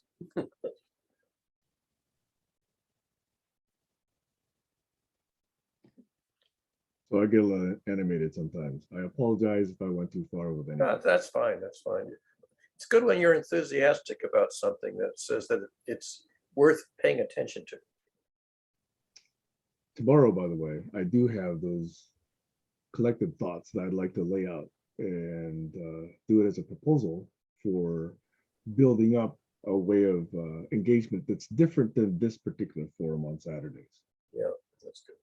You want to give us a brief, Not really, because it's already past 10. So it's already, if I raise it, there's going to be lots of questions. I think it'd be good to do it tomorrow. But none of it will be a surprise based on, the interactions that you've heard from me in the last several years. Okay.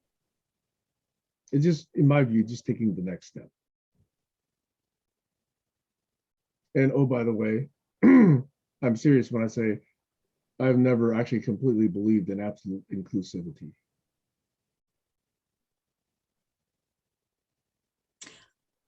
I do believe in an open door. Yeah, that's room for discussion. You have to meet people at their level. You know what, in the famous 4 questions in the Passover Seder, you talk about the 4 kinds of children, the ones who ask good questions, pointed questions. I forget the third one, and the one who doesn't even know enough to ask a question. So the teaching is you have to treat each child at their level of the kind of questions they're willing and able to ask or not ask at all. And one of the childs is, I think, the wicked child. Why do you guys do this? As sort of making themselves the outsider. So, yeah, that's an old classical thing of recognizing the distinction where somebody's coming from and meeting them at the door they're coming in from or the door that they're stuck at. I think as long as something doesn't hinder somebody else, it's okay for it to be included as long as it's not in the way. Yeah. And adults speak in metaphors and coded language because the children are not prepared to react to it. They don't decode it, and they just, like the baby would scream, because the baby's not tuned into the conversation, so it's in a different world. And so you have to meet people at their level. What else are you going to do? You know, if you want to tell me a children's fable, okay, but I'm understanding. I'm listening to a children's fable. You know, it's fairy tale. Or you want to give me a piece of mathematics, make sure that I can follow it, because there's a lot of mathematics that's over my head. You know, forget it. Yeah. The germs of that, you know, over 40 or 50 years ago, I expressed as, I don't speak French to pigs. Right. And the pigs might take exception to that, but Who do you speak French to? Nobody, I don't speak French. yeah, neither do I. I can barely make out a few words. Even in English, and we have the Tower of Babel, you know, we have this, even in one language, you know, the British and the Americans are divided by a common language. By pigs, I actually mean the, you know, sources of ham, not other colloquial terms of pigs. There was a lot of stuff as a child. The metaphors, I had no idea how to decode the metaphors. There was no dictionary of metaphors when I was a child.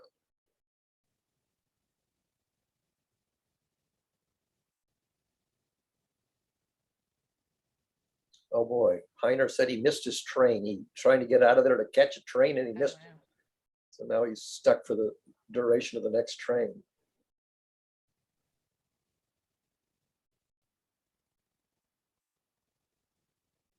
He says, as a result, I'm a little free tonight. Okay, I forgot my own phone number. And Stacy, I CC'd you on that discussion thread with Richard Saunders. Richard, good, thank you, thank you. There may be more than one thread, but I think the one that I CC'd you on is sort of the main one where I Okay. bring up analytic theology and he goes, oh, that seems like it could be interesting. But there are, yeah, it's sort of scattered. I mean, this topic comes up from time to time and tends to get scattered a little bit in different places. By the way, one last thing before I go, something else happened this week, right? You notice in the chat group, I did put one of my comments into a Trump forum in Facebook. Yeah, I occasionally do that, just seeing whether or not people can actually engage in a civil way. Now, people haven't attacked me personally other than feeling sorry for me.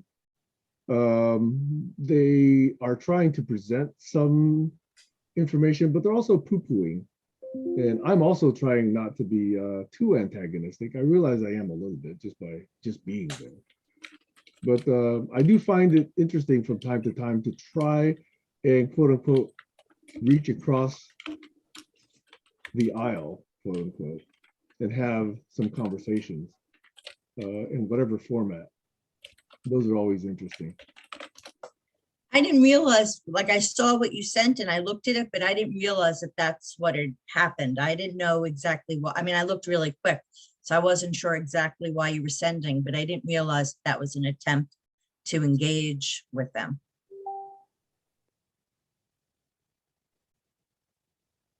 I mean, I've had a lot of successful conversations with people that, you know, I disagree with, but it took work. You know, it took work to just gain a little bit of mutual respect to start with.